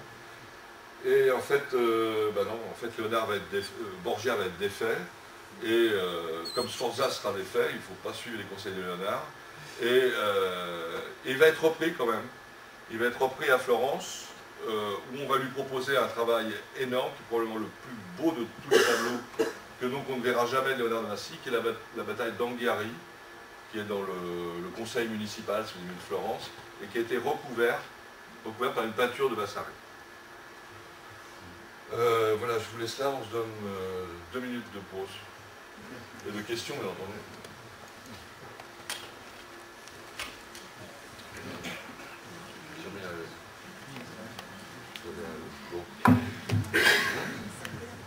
Ouais. Bon, si vous avez quelques questions à poser avant que je passe à la deuxième partie, je ne pourrais pas finir, hein, c'est pas fait pour être fini. Je vais essayer de vous montrer où je vais.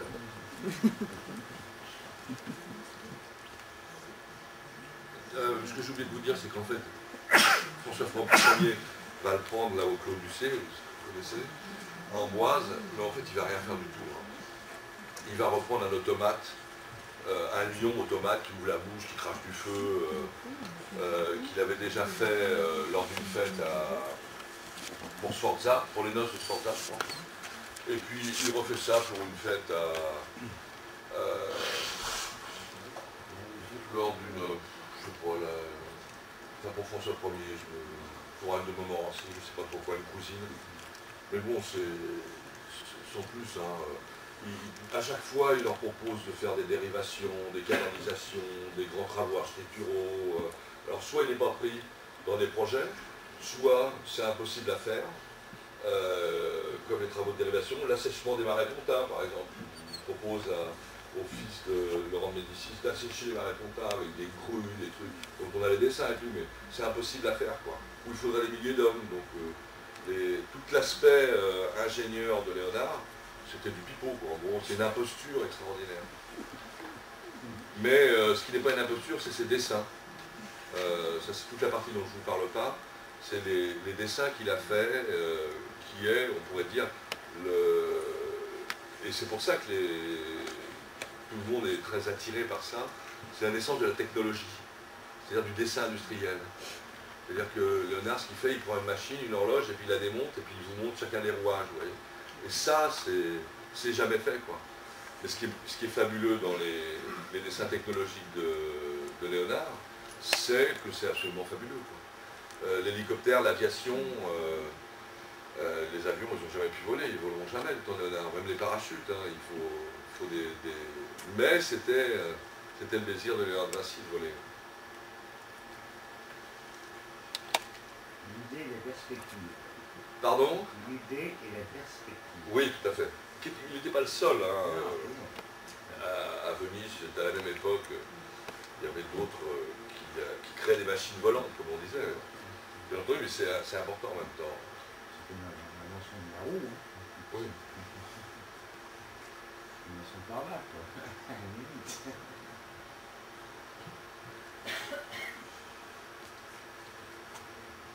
Oui, par rapport à ces inventions, les machines, etc., c'est quand même avec ça qu'il gagnait sa croûte. L'escalier, par exemple, du château de Blois est tiré de dessins de Léonard de Vinci. Après, dans les siècles qui ont suivi, on a utilisé les dessins de Léonard de Vinci pour faire un certain nombre de choses qui n'étaient pas nécessairement prévues pour, par exemple, Mussolini et sa troupe de fascistes. C'était dit quand même, il fallait créer un personnage génial. Hein, à quoi servent les génies, on pourrait dire. Donc il fallait un Italien. Et un Italien, c'était Léonard de Vinci. Et qu'est-ce qu'il pouvait avoir découvert? L'automobile, tant que possible. Hein, en 33, 34, Et qu'est-ce qu'on trouve? On trouve une automobile dans les dessins de Léonard de Vinci. C'est extraordinaire. En fait, c'est un chariot de théâtre pour changer les décors. Et il n'y a pas de mécanisme, ça ne marche pas, quoi. Il faut tirer avec une corde. Bon, voilà, c'est un exemple de l'utilisation. Le char d'assaut, voilà, exactement. Ce qu'on voit au Clos du C, quoi. Les gamins n'arrivent même pas à tourner le truc, quoi. Tellement il faut de... Il n'y a pas d'énergie, quoi. Il n'y a pas de moteur. Merci. On y va? Deuxième partie. Une question là. Je voudrais juste, parce que vous nous parlez quand vous nous parlez de l'esprit un peu Pardon? déconneur, quand vous parlez de l'esprit un peu déconneur de Léonard de Vinci, des boyaux de Ouais. tout ça, j'aurais juste aimé savoir les sources. Est-ce qu'il y a des textes du coup Bien sûr, qui ouais. parlent de la vie? Est-ce que c'est lui qui les écrit ou c'est d'autres? Alors pour Léonard de Vinci, c'est simple, il y a un biographe qui était un biographe du vivant de Léonard, parce qu'il était connu de son vivant, il était célèbre de son vivant, hein. Parce qu'il y a tout un aspect de la personnalité de Léonard qui est dans l'esbrouf, mais aussi de se faire connaître, quoi. Hein, il fait parler de lui, quoi. En bon ou en mal d'ailleurs, hein, il a des problèmes aussi souvent, hein.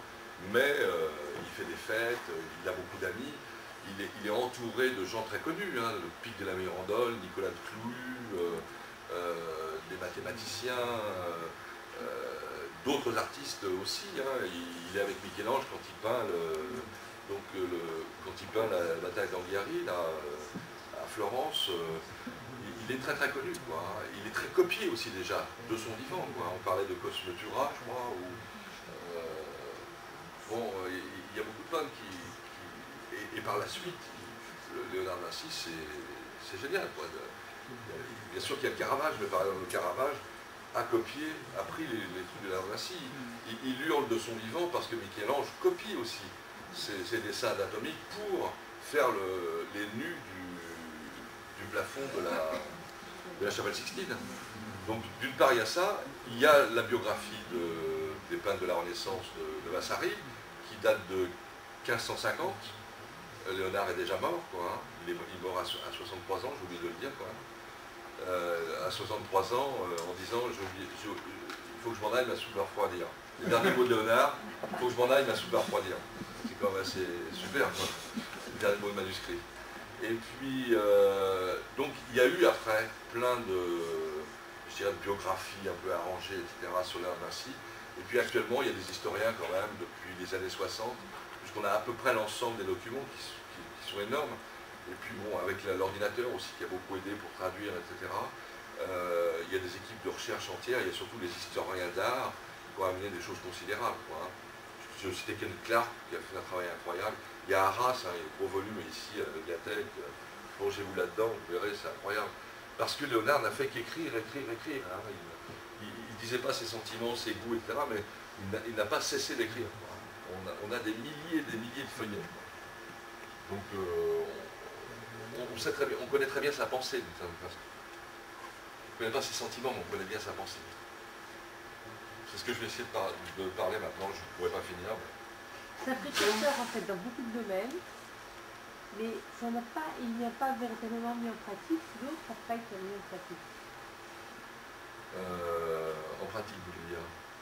C'est-à-dire qu'il est précurseur, il a imaginé, il a conçu, mais c'est pas lui qui a mis en pratique après. Oui, on peut dire ça, on peut dire que c'est de l'imagination. Mais ce que je veux dire, c'est que l'avion, le parachute, les machines roulantes, tout ça, il n'était pas le seul, hein. Et que si on prend par exemple une des aspirations principales de Léonard de Vinci, qui sont le De Architectura de Vitruve, qui est un latin du 5e siècle, tout est dans Vitruve, quoi. Il n'a fait que pomper des choses qui étaient déjà... Hein, les Romains étaient déjà techniquement pas mal au point sur les machines de guerre et tout. Alors bon, il imagine une mitraillette, mais sans gâchette et sans poudre, c'est compliqué, quoi. C'est ça, il n'y a pas l'énergie, quoi. Il n'y a pas la force motrice. Ouais. Juste un mot, c'est un joueur fêtard qui touche à tout, qui généralement ne finit pas ce qu'il a commencé. Au fond, c'est un pervers polymorphe au sens freudien du terme. Ouais, je crois pas. Non pathologique. Hein. Ouais. C'est un grand enfant, ouais. Oui. Oui, si tu veux. C'est justement ce que je vais aborder maintenant. Ce que je vais aborder maintenant, c'est un peu ce que nous dit Freud. En gros, ce que nous dit Freud, c'est, je résume, hein, parce que je suis désolé, il faut que je traîne. Cet enfant-là a été trop aimé. Aujourd'hui, on dirait qu'il y a eu du plus de jouir chez lui. C'est-à-dire que non seulement elle a eu une mère qui l'a aimé comme l'homme qu'elle aimait, qui l'a aimé comme cet enfant unique qu'elle avait à protéger, et qui l'a couvert de baisers. Et cet enfant a été envahi de jouissance par une première mère, et puis par une seconde mère. Et il a eu les empreintes de ces jouissances de sa toute petite enfance. Voilà comment la fiction dont nous parle Freud, fiction au sens de fixation traumatique, trop de jouissance qu'on n'a pas à recevoir, d'autant plus qu'on ne peut pas, disons, la métaboliser, puisqu'elle est sexuelle. Un bébé, la jouissance sexuelle, il peut rien en faire. Donc ça traumatise, c'est-à-dire que ça inscrit dans le corps et ça laisse des traces, ce qu'on appelle l'inconscient. L'inconscient, c'est des traces de ces trop de jouissance. Ça fait bizarre de dire ça comme ça, hein, de ces plus de jouir. D'accord? Après ce terme-là, par rapport au terme de plus-value de Marx. C'était une bonne idée, je pense. Hein. Le jouir, après tout, c'est de l'usufruit. Hein, le jouir, c'est tout ce qu'il y a en plus. Hein, le reste, on bosse. Alors on peut jouir en bossant. Hein. Ça vient de là d'ailleurs. Hein. Ça vient de tripalium. C'est un sacrifice. On souffre comme des bêtes. Et on est content. Hein. En gros, c'est ça. La jouissance, telle que l'a défini un peu Lacan, est inscrite dans ce texte de Freud. Alors, quand on lit le texte en allemand, on est quand même surpris, c'est que, effectivement, Léonard de Vinci n'est pas soumis du tout, comme chacun d'entre nous, au principe de plaisir. C'est-à-dire au salaire à la fin du mois. Et puis, on s'écrase. Ou on rentre du boulot, on se met dans son fauteuil, on prend une bière et c'est fini. C'est ça le principe du plaisir, c'est-à-dire c'est la moindre énergie. Non, Léonard de Vinci, dans tout le bouquin, c'est jouissance, jouissance, jouissance. Freud insiste à tous les paragraphes et utilise ce mot très précis, genus, par rapport à lus, pour montrer qu'après tout, oui, c'est un jouisseur, il y a de la joie, quoi. Hein. Il y a de la joie chez Léonard, et quand on lit ses manuscrits, il y a vraiment de la joie, quoi. Hein. Il invente, il crée, il a une énergie considérable, c'est pour ça qu'inachevé, c'est compliqué, hein. Mais il fait tout, quoi. Il n'arrête pas. Il fait des... Parce que en peinture, par exemple, il a créé des tas de trucs. Hein. Il a créé des teintes particulières. Il est quasiment l'inventeur de la peinture à l'huile. Ça ne se faisait pas avant Léonard, la peinture à l'huile. C'est lui qui invente la peinture à l'huile. Avec Lippi, un autre peintre de Florence. Sinon, les mecs, ils ne peignaient pas du tout à l'huile. Hein. Ils peignaient avec des couleurs comme ça. C'est pour ça qu'il n'arrive pas du tout à peindre dans les églises sur l'espèce de plâtre qui est un petit peu encore mouillé. Parce que lui, ce qui l'intéresse, c'est la peinture à l'huile, sur bois d'ailleurs. Hein. Je ne vais pas chercher de toile chez Léonard, ça c'est des choses techniques, j'aurais dû vous dire, parce que le bois, il faut le traiter, il ne faut pas qu'il se crevasse, il faut mettre par-dessus la peinture, on met des vernis, il ne faut pas qu'il vieillisse, il ne faut pas qu'il jaunisse. C'est très compliqué, il faut faire tout ce travail-là. Et Léonard l'a fait, ce travail-là. Hein. Donc il a inventé des choses, c'est pas dénier. Mais toujours, ce qui est intéressant, c'est que ce qu'il invente, c'est dans la peinture. C'est ce qui lui permet de développer sa technique.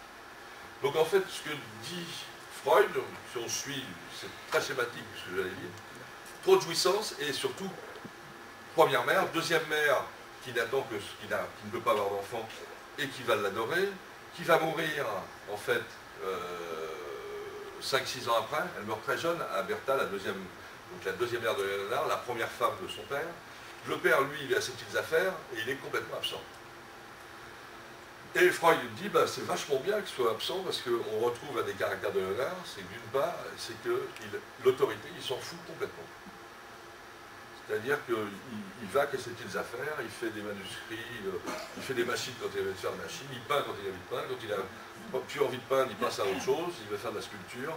Quand il a marre de la sculpture, il part à cheval, soigner ses vignes, enfin, faut imaginer un mec d'une grande liberté, quoi, presque libertaire, on pourrait dire, hein, par rapport à ça. Et que l'autorité de l'Église, tout ça, il n'en a rien à cirer. Avec l'homosexualité, il risque la peine capitale à l'époque, hein, mais à chaque fois, il prend plein de risques, hein, chez ces princes que décrira Machiavel, quoi, hein, chez Borgia et les autres. il sait très bien quand Sforza revient, que Sforza, quand il est revenu et qu'il reprend un petit peu le pouvoir sur les Français, il a zigouillé tous les architectes et les autres peintres qui étaient là dans le château. Hein. Donc lui, il part au bon moment, quoi. Il prend des risques, il les assume, et puis voilà un petit peu l'aventurier quand même que c'est. Hein. Donc l'absence du père, très important pour ce que va être Léonard, parce qu'il se moque un peu de l'autorité de l'Église et de l'autorité universitaire. Alors qu'il est entouré d'universitaires qui lui disent il faut que tu fasses ça, ça, ça, ça. Il ne faut pas imaginer qu'on fait ce qu'on veut à la Renaissance. Et donc toute sa vie il fait ça, et ce qu'explique Freud, c'est qu'un beau jour, il rencontre Mona Lisa. Et qu'il voit dans le sourire de Mona Lisa le sourire qui s'était imprégné dans son inconscient, dans son corps, on pourrait dire, de sa mère. Dans ce trop d'amour, dans ce plus de jouir. Et donc sa création, ça va être un petit peu cette sublimation, hein, dont Lacan donne la formule suivante, qui est d'élever l'objet à la dignité de la chose. Ce qui est un jeu de mots, puisque chose en allemand c'est ding, donc la dignité de la digne. Enfin bon, ça c'est ce que dit Freud. Hein. Élever l'objet, c'est-à-dire prendre une paire de godasses et en faire un tableau comme Van Gogh le fait, ça c'est de la sublimation, c'est une trace, c'est-à-dire des trucs qui valent que dalle, on en fait des choses extraordinaires. C'est ça l'art quand même. C'est de nous montrer que les choses sont belles, alors que c'est pas terrible au fond. Hein. La vie n'est pas terrible, il y a peu de choses belles. L'art, ça nous montre des choses belles. Ça élève des objets comme ça, qui sont peu de choses, à la beauté. Et ça, il y a une opération, c'est pour ça que Freud l'a appelé sublimation, parce que en chimie, sublimer, c'est transformer des corps solides en gaz pur. C'est une purification, il y a quelque chose de l'ordre de la purification, de l'idéalisation, mais qui n'est pas nécessaire dans la sublimation freudienne. C'est le processus de la création qui est complètement inconscient. Donc voilà en gros comment, on pourrait dire, la genèse du sourire de Mona Lisa. Alors, pourquoi la genèse? Parce que s'il a mis 7 ans pour faire ce tableau-là, c'est qu'il a eu un mal de chien à reproduire exactement le sourire qu'il voulait. Et quand il faisait il avait rencontré ce sourire chez Mona Lisa, et quand il la faisait poser, il amenait des musiciens, etc., pour essayer qu'à chaque fois, elle ait ce sourire-là, vous voyez, ce sourire, ce truc instantané qu'il n'avait vu qu'une seule fois, cette jouissance hein, qui n'arrive qu'à ce moment-là, et qu'il voulait absolument reproduire. Et quand il l'a reproduit, tout c'est terminé. Alors ce qu'il faut dire, quand je dis c'est terminé, c'est que ça a été terminé pour Léonard. C'est-à-dire qu'après la Joconde, on a le Bacchus et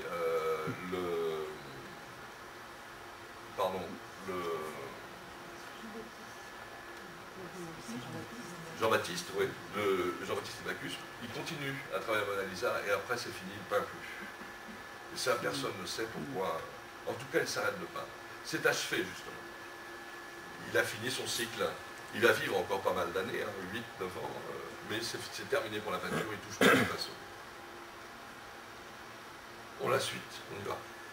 Donc là, mon idée à partir de ça, donc qui est très psychanalytique, c'est de m'intéresser, Freud dit, on va s'intéresser aux détails. Ah oui, alors attendez, avant ça, voilà. Léonard de Vinci ne parle jamais de sa vie personnelle dans l'ensemble de ses carnets, manuscrits, papiers, projets de livres, etc., qui n'aboutiront jamais. Ça, c'est sûr qu'il y a des volumes et des volumes, on a des feuillets qu'il traînait dans des coffres, avec lui, mais on n'a rien dans l'ensemble de ce truc-là, qui effectivement n'a donné aucun bouquin, sauf le traité de la peinture, mais c'est une compilation après la mort de Léonard. On n'a rien sauf 3 lignes au dos d'une feuille, je peux me passer la suivante, qui est une étude sur le vol des oiseaux. Bon, vous voyez, on comprend toujours pareil, à gauche à droite. Voilà l'étude sur le vol des oiseaux où on voit un milan. Vous reconnaissez le milan, ceux qui ne connaissent pas trop le milan se reconnaît à sa queue en V. C'est le seul rapace qui est de queue comme ça. Vous voyez? Ça fait un V, quoi. Donc, au dos de cette page-là, il y a écrit un souvenir d'enfance. Alors, d'une part, c'est extraordinaire parce que un souvenir d'enfance, il n'y a pas grand monde qui... En fait, à la fois, on a la seule chose personnelle de Léonard, et en même temps, on a le seul souvenir d'enfance raconté par un peintre de toute l'histoire de l'humanité, quoi, quasiment. L'autre souvenir d'enfance raconté par un écrivain, c'est celui de Goethe. Mais sinon, on n'a pas de souvenir d'enfance, vraiment. Donc, la page suivante, si tu veux, on avance. Voilà. Alors, il faut que je prenne le papier, par contre, j'y pose les affiches. Moi, je ne sais pas. Ah oui. Le texte de ce souvenir d'enfance, je vais vous le dire tout de suite, parce qu'on va pouvoir... Donc, ce souvenir d'enfance n'est pas un souvenir d'enfance, comme il se doit.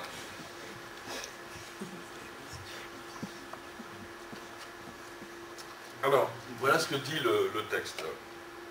Il semble, écoutez bien, chaque chose est importante, même la façon de le dire, il semble que ce soit mon destin d'écrire aussi singulièrement sur le Milan, car dans mon premier souvenir d'enfance, il me semblait que, me trouvant dans un berceau, un Milan vint à moi et m'ouvrit la bouche avec sa queue. Et à plusieurs reprises, a percuté avec sa queue à l'intérieur de mes lèvres. Voilà le texte du souvenir d'enfance. Que dire d'abord sur le souvenir d'enfance? C'est pas un souvenir. Hein. Par définition, dans un souvenir, on ne se voit pas.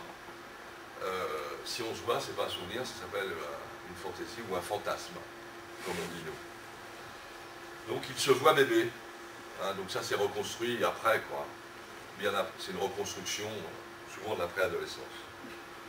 Donc il se voit bébé avec un Milan qui vient se poser sur l'or. Ça c'est un thème assez classique, hein, l'oiseau qui vient comme ça annoncer l'oiseau annonciateur. Donc on a un fantasme qui est important puisque d'une part vous remarquerez que le je n'est pas utilisé. Léonard ne parle pas du je, et par contre il y a une répétition permanente du me, mon destin. Alors en italien c'est mio, mio, mio, mio, mio. 6 fois on a la répétition de à plusieurs reprises interprétée sur cette queue à l'intérieur de mes lèvres, mio, mio, mio. Donc le me, on pourrait dire de mes lèvres, le pronom réfléchi et l'absence de je est tout à fait particulière à ce texte-là. Quand on raconte un souvenir d'enfance, on dit je me souviens quand j'étais petit, mais on n'utilise pas ce type de formule-là, cette syntaxe-là. Donc la syntaxe est particulière et c'est ce qu'on appelle nous du transitivisme. C'est que les petits-enfants ne disent pas je, ils disent d'abord tu, c'est-à-dire que c'est à travers l'autre que d'abord ils peuvent nommer les choses. Hein. Pierre bat Paul, hein, c'est-à-dire qu'il passe par l'autre. Le je ne s'acquiert qu'en second. Hein. On parle d'abord du lieu du semblable. Donc c'est ce qu'on appelle le transitivisme, que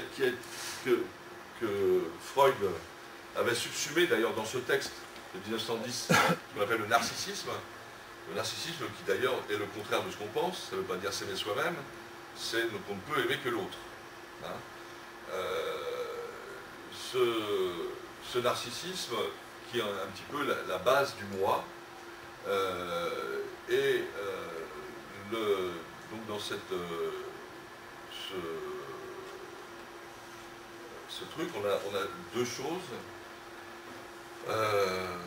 On a un acte qui est un acte sexuel, je vais aller très vite là. Hein. La queue du Milan peut être identifiée à un pénis ou à un phallus. Je vais revenir là-dessus pour que ce soit plus précis. Le percussioni, c'est un terme qui est particulièrement utilisé par Léonard de Vinci. Ça fait partie des 4 types d'énergie chez Aristote. Donc la percussion. Léonard a énormément décidé d'instruments de percussion. Il était très intéressé par les tambours. Il a fait des tambours mécaniques. Donc dans le fantasme, on a concentré aussi des choses qu'il aime. Et en fait, on a, en allant vite, on pourrait dire un fantasme de fellation. C'est-à-dire qu'on a un enfant mis en position féminine, avec un pénis alors là ça va être compliqué, Enfin, j'explique ça. C'est un acte sexuel, en fait, mais qui vient de la mère. Alors, c'est là qu'il faut faire référence, non pas à Freud, mais à Lacan pour comprendre ça. C'est-à-dire que la première position de l'enfant dans le monde, son monde, c'est la mère, et sa première position, c'est d'être l'objet du désir de la mère. Alors, ceux qui ont suivi mon séminaire sur Hamlet, j'ai développé ça en voiture, voilà. C'est qu'on est d'abord l'objet du désir de quelqu'un d'autre. Il faut l'espérer, parce que si on est l'objet du désir de personne, ça s'appelle l'autisme. L'objet du désir de la mère, c'est-à-dire que en tant que bébé, on est His Majesty's Baby, l'objet idéal, mais là où vient se concentrer la jouissance de la mère et la jouissance des parents.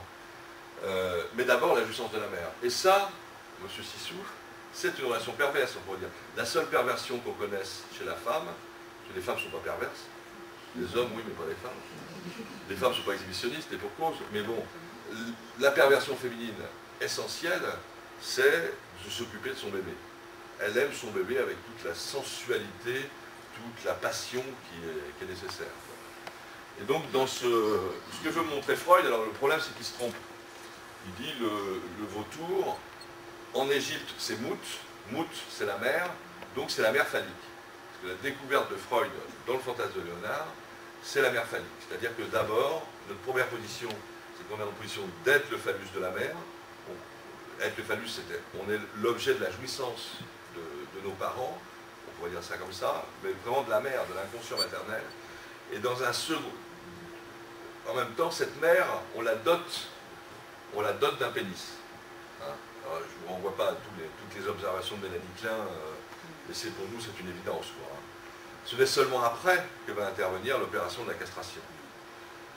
C'est-à-dire où on va supposer qu'on manque d'un pénis, ce qui n'est quand même pas une mince affaire, parce que d'abord on en manque rarement d'un pénis, que de toute façon ce dont on parle c'est de l'organe visible de la jouissance, c'est-à-dire du pénis en érection, adoré dans des cultes anciens, et à la limite c'est un concept, hein, c'est pas quelque chose qui renvoie à une réalité physiologique. N'empêche que c'est quand même l'objet de la jouissance dite phallique, celle des hommes en tout cas. Pas sûr que ce soit celle des femmes, hein, même si elles s'y prêtent. Enfin bon. Tout ça pour dire que chez Léonard, à l'adolescence, ce qui se produit, et c'est ce que montre ce fantasme, c'est qu'au lieu de choisir d'être un homme, il choisit de retourner à une position qui est une position infantile, on pourrait dire, c'est d'être le phallus de la mère. Et c'est-à-dire qu'il évite la castration. Pas question de castration chez Léonard. Et une des explications de l'immensité de son œuvre, c'est qu'il n'y a pas de manque chez Léonard. Il n'y a pas d'angoisse, on ne sent pas ces trucs-là, il y a peut-être des idées de catastrophe ou des choses comme ça, des choses beaucoup plus archaïques, mais rien de ce qui touche à la castration dans ses écrits. Pourquoi? Parce qu'il s'identifie à sa mère. Voilà ce que montre un petit peu Freud, et qu'en s'identifiant à sa mère, il se met dans une position dite homosexuelle, c'est-à-dire que d'aimer les autres comme sa mère l'a aimé enfant. Et donc il aime des jeunes enfants. Ce qui explique que c'est sa position maternelle par rapport à ses élèves, qu'il nourrit, qu'il protège, dont il s'occupe comme une mère, il leur achète leurs vêtements, il fait les comptes, on a ça de façon très précise. Il est très prévenant au niveau du gîte et du couvert, on pourrait dire, de leur trouver un foyer. À chaque fois, il trouve un mécène au bon moment. Il a toujours une flopée d'élèves, hein, ils sont 15, 16, 25 chez Sforza. Il veut même faire une académie, mais qui n'aboutira pas, ça c'est pour le coup. Deuxièmement, il a un amour infini pour ses élèves à qui il passe absolument tout et à qui il n'apprend rien du tout. On reconnaît que des élèves de Léonard, ceux qui sont devenus des grands peintres, n'ont pas dépassé Léonard, en tout cas, ont fait ce qu'ils ont pu, mais sont complètement inconnus. Ceux qui ont réussi, c'est ceux qui sont tirés de l'empreinte du maître qui leur apprenait rien. Ensuite, en tout cas, c'est pas un père. Léonard ne cherche pas du tout à transmettre quelque chose de son nom. Là où il va introduire son nom c'est peut-être malgré lui, quoi, hein, c'est ce qu'on va appeler le léonardesque. On va faire de son prénom un style. Ensuite, on sait qu'il n'a eu aucun amour pour une femme. Qu'est-ce qu'on sait encore? Qu'il adorait les bébés, ça vous l'avez vu dans les maternités, dans toutes les peintures qu'on a vues. Il haïssait l'autorité paternelle, et à chaque fois avec les papes, ça a été pire que tout. Mais avec ces différents protecteurs, entre guillemets, ça s'est toujours assez mal passé, quoi. Voilà, à peu près ce qu'on peut dire de Léonard. Ce qui fait que d'une certaine façon, la façon dont on pourrait écrire ça, alors ça va être, si vous avez vu si on prend que pour le sujet qui va devenir inconscient, son premier objet érotique, son premier objet d'amour, c'est la mère, et que c'est de cette place-là, en tant qu'il est un objet, qu'il est le bébé, disons, qui va être en relation avec cet objet, s'il n'y a pas, à un moment donné, un père, entre guillemets, il y a quelque chose qui vient couper cette relation entre la mère et l'enfant, qui est ravageuse, hein, qui est ravageante, hein, qui est folle, quoi, en gros, tout le monde le reconnaît, quoi. Eh bien, s'il n'y a pas un père qui vient s'interposer en tiers, en fait en quatrième, quoi, eh bien, c'est la cata, quoi. Chez Léonard, ce qu'on pourrait dire, c'est que la mère phallique, à un moment donné, il faut accepter que la mère, alors quand je dis ça, il faut accepter que la mère n'a pas de pénis. Croyez-moi, chacun d'entre vous, vous pensez que votre mère en a tous vos rêves, vous pensez que les femmes en ont plus, c'est pour ça que vous les méprisez, c'est la base de la misogynie, même pour les femmes. Mais par contre, la mère, c'est ce qui la définit, hein, c'est qu'elle a le pénis. C'est-à-dire que cette croyance que la mère a le pouvoir, qu'elle porte la culotte, eh bien ça, c'est quelque chose on est assez indécrottable là-dessus. Je pense que jusqu'à la fin de l'humanité, ça agira, quoi. C'est le premier grand fantasme, et la première chose à laquelle on soit confronté. Alors la mère phallique, ça va être la Vierge, bien entendu. La Vierge, c'est quand même de ça dont il s'agit dans la religion. Celle qui conçoit sans père. C'est ça que vous nous montrez, Léonard. C'est que le père, c'est Anne. C'est la mère de la mère. Et c'est du vivant de Léonard, la mère de la mère, c'est bien ce qui va compter, quoi. C'est ce qui a compté pour lui, la grand-mère, et les deux mères, quoi. Donc là, Anne vient en position de père. Mais Anne ne va pas faire autorité. Et lui, par contre, va s'identifier à la mère. C'est le grand narcissisme de Léonard. Bon, je ne développe pas ça, en plus j'ai pas le temps, je vais me laisser partir. Je passe quelques diapos, on fera peut-être une autre séance un autre jour. Ce que je voulais vous dire en fait aujourd'hui, là c'était que l'introduction, tu peux passer les diapos. 5 minutes, je me donne 5 minutes. Donc voilà encore une page du manuscrit. Le but de Freud quand même, c'est de montrer qu'il y a tout de même dans la constellation familiale, dans l'histoire de Léonard, quelque chose qui va déterminer qu'il est original. C'est pas copie conforme d'une névrosée de base. Quoi. Il faut quelque chose d'autre quand même pour arriver à ça. C'est pas un normopathe, comme je dis. Alors ça c'est intéressant parce que en fait ce à quoi je me suis intéressé, c'est, vous savez, ces trucs quand on écoute ce que vous êtes en train d'écouter en ce moment, si vous aviez un bout de papier, vous feriez des gribouillis, quoi. Alors Léonard aussi fait des gribouillis, oui. Alors là vous avez un dessin, vous voyez une vierge et des profils. Là on voit un bébé, vous voyez que cette étude-là est une étude pour la Vierge et l'enfant, hein. Avec l'enfant, il y a un enfant au sein, il a vu cette idée-là probablement. Hein. Là il y a un bébé au sein, et là c'est un Jean-Baptiste qui est en bas. Puis vous voyez, il y a des profils. Alors Léonard, ce qui est intéressant, c'est qu'il a bossé sur les profils.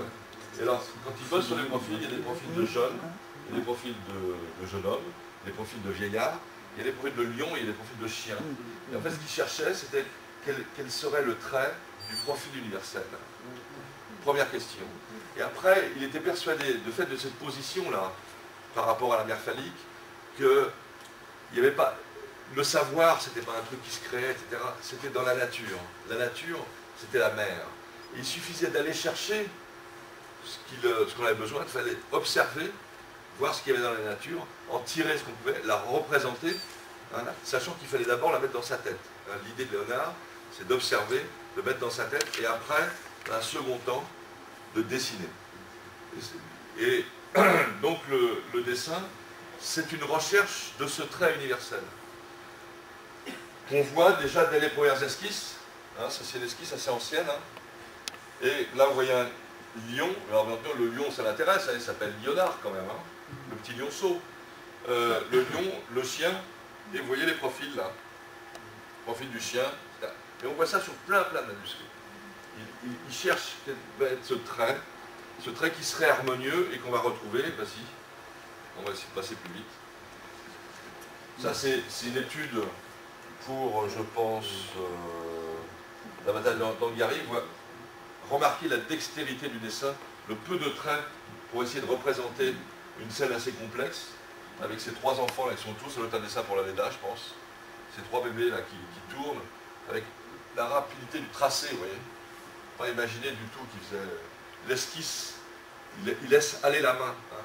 Donc, Léonard dit, tout est dans le geste, hein, c'est pas du tout une idée moderne. Léonard a déjà cette idée que si on laisse aller le geste, ça peut, il y a quelque chose qui va venir. Mais il faut faire attention, il ne faut pas trop laisser venir le geste, parce qu'on risque de se reproduire soi-même, dit-il. Et un des grands conseils qu'il donne dans les traités de la peinture, ne laissez pas aller trop vos gestes et votre peinture comme ça, vous n'allez que faire votre autoportrait, dit-il.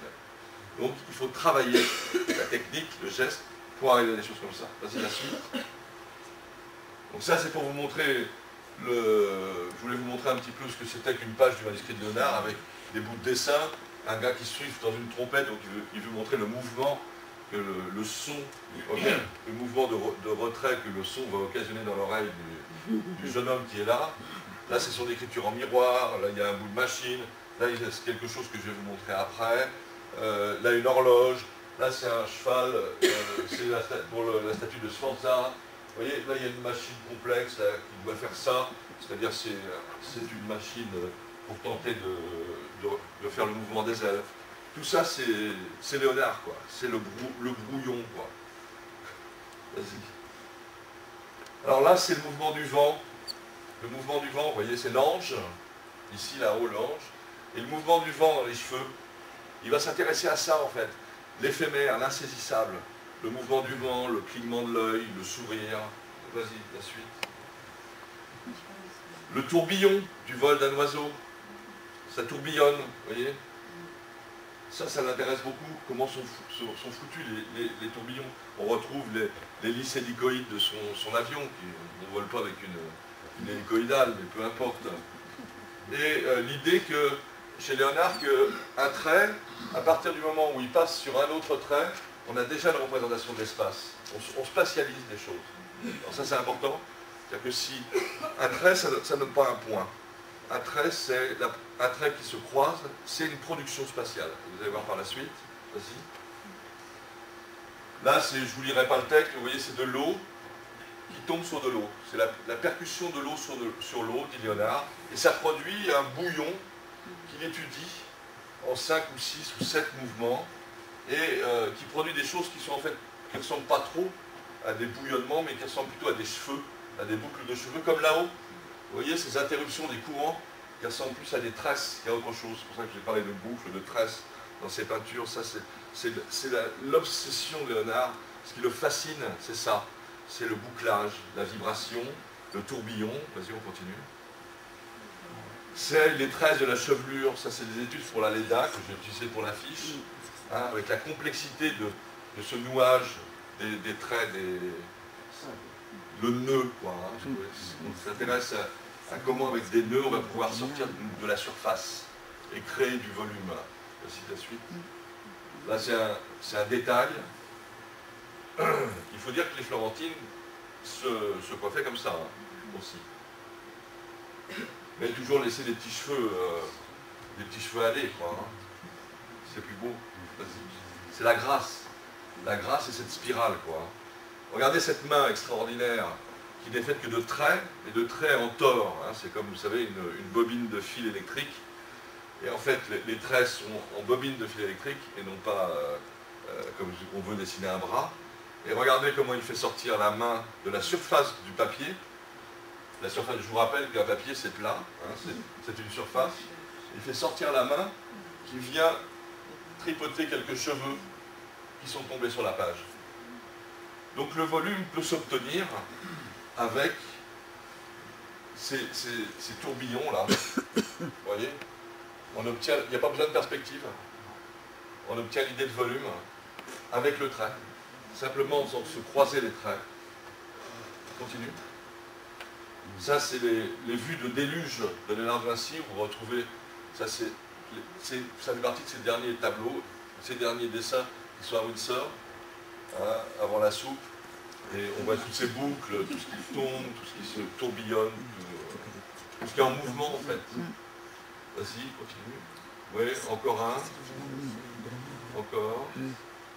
Encore. Voilà. Il me manque la femme, on a dû la retirer, où elle est partie. Peu importe. Il y avait un autre dessin de femme en relief avec la chevelure. Peu importe. Bon, on arrête là. J'arrête là. Donc l'idée, voilà.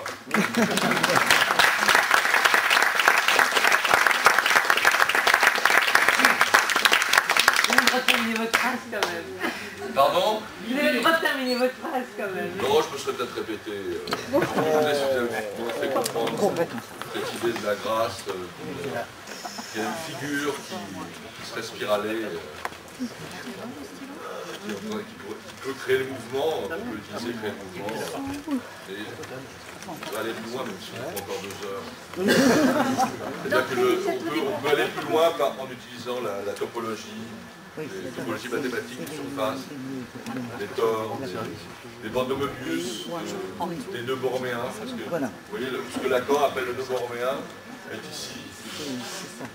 On peut tirer d'un certain nombre de surfaces des nœuds, et les borromées, c'était du temps étaient une famille italienne qui existe encore, c'était des banquiers du temps de Léonard, et les 3 nœuds, c'est la famille Borromée, la famille Sforza et la famille Visconti. Et c'était des banquiers qui s'étaient dit on se tient comme ça, s'il y en a un qui coupe, les 2 autres se tirent. Et quels que soient les despotes qu'on sert, les guerres qu'il peut y avoir, nous, on ne bouge pas. Voilà. Alors, peut-être, montre les entrelacs de Léonard, peut-être, si vous voulez voir. Ça, c'est intéressant. Et donc, on travaille. Dans le plafond. On fait des montages. Léonard n'a pas un plafond qui a été mis à jour récemment, il y a 2 ans, au palais du Faubourg. Que tu retrouves Non, on l'a pas. Chez les Celtes. Tu vois, notre escalade et tout ça, un truc très... Ouais, c'est ça. Enfin bon, il a fait un plafond avec un décor. Il faisait beaucoup de décorations. Ça, il nous en reste rien, les décorations de Léonard. Non, c'est un détail du plafond avec les 2 borroméens à l'intérieur qu'a dessiné Léonard. Ouais. Oui, on l'a perdu en route. C'est pour ça qu'il vaut mieux que la conférence s'arrête. Et c'est des entrelacs de végétaux en fait, mais qui s'entrelacent toujours sous forme des différents nœuds qu'on connaît, le nœud trèfle, le nœud borroméen, etc. Peut-être que c'est peut-être là où Léonard a été génial et en avance sur son temps, c'est ce qu'on appelle aujourd'hui la théorie des nœuds, la théorie des surfaces, la morphogénèse. C'est-à-dire comment avec une cellule on produit un corps, par exemple. Voilà une question bête, mais on n'y arrivera pas, on est loin de répondre à une question comme ça. Bien, voilà. Merci.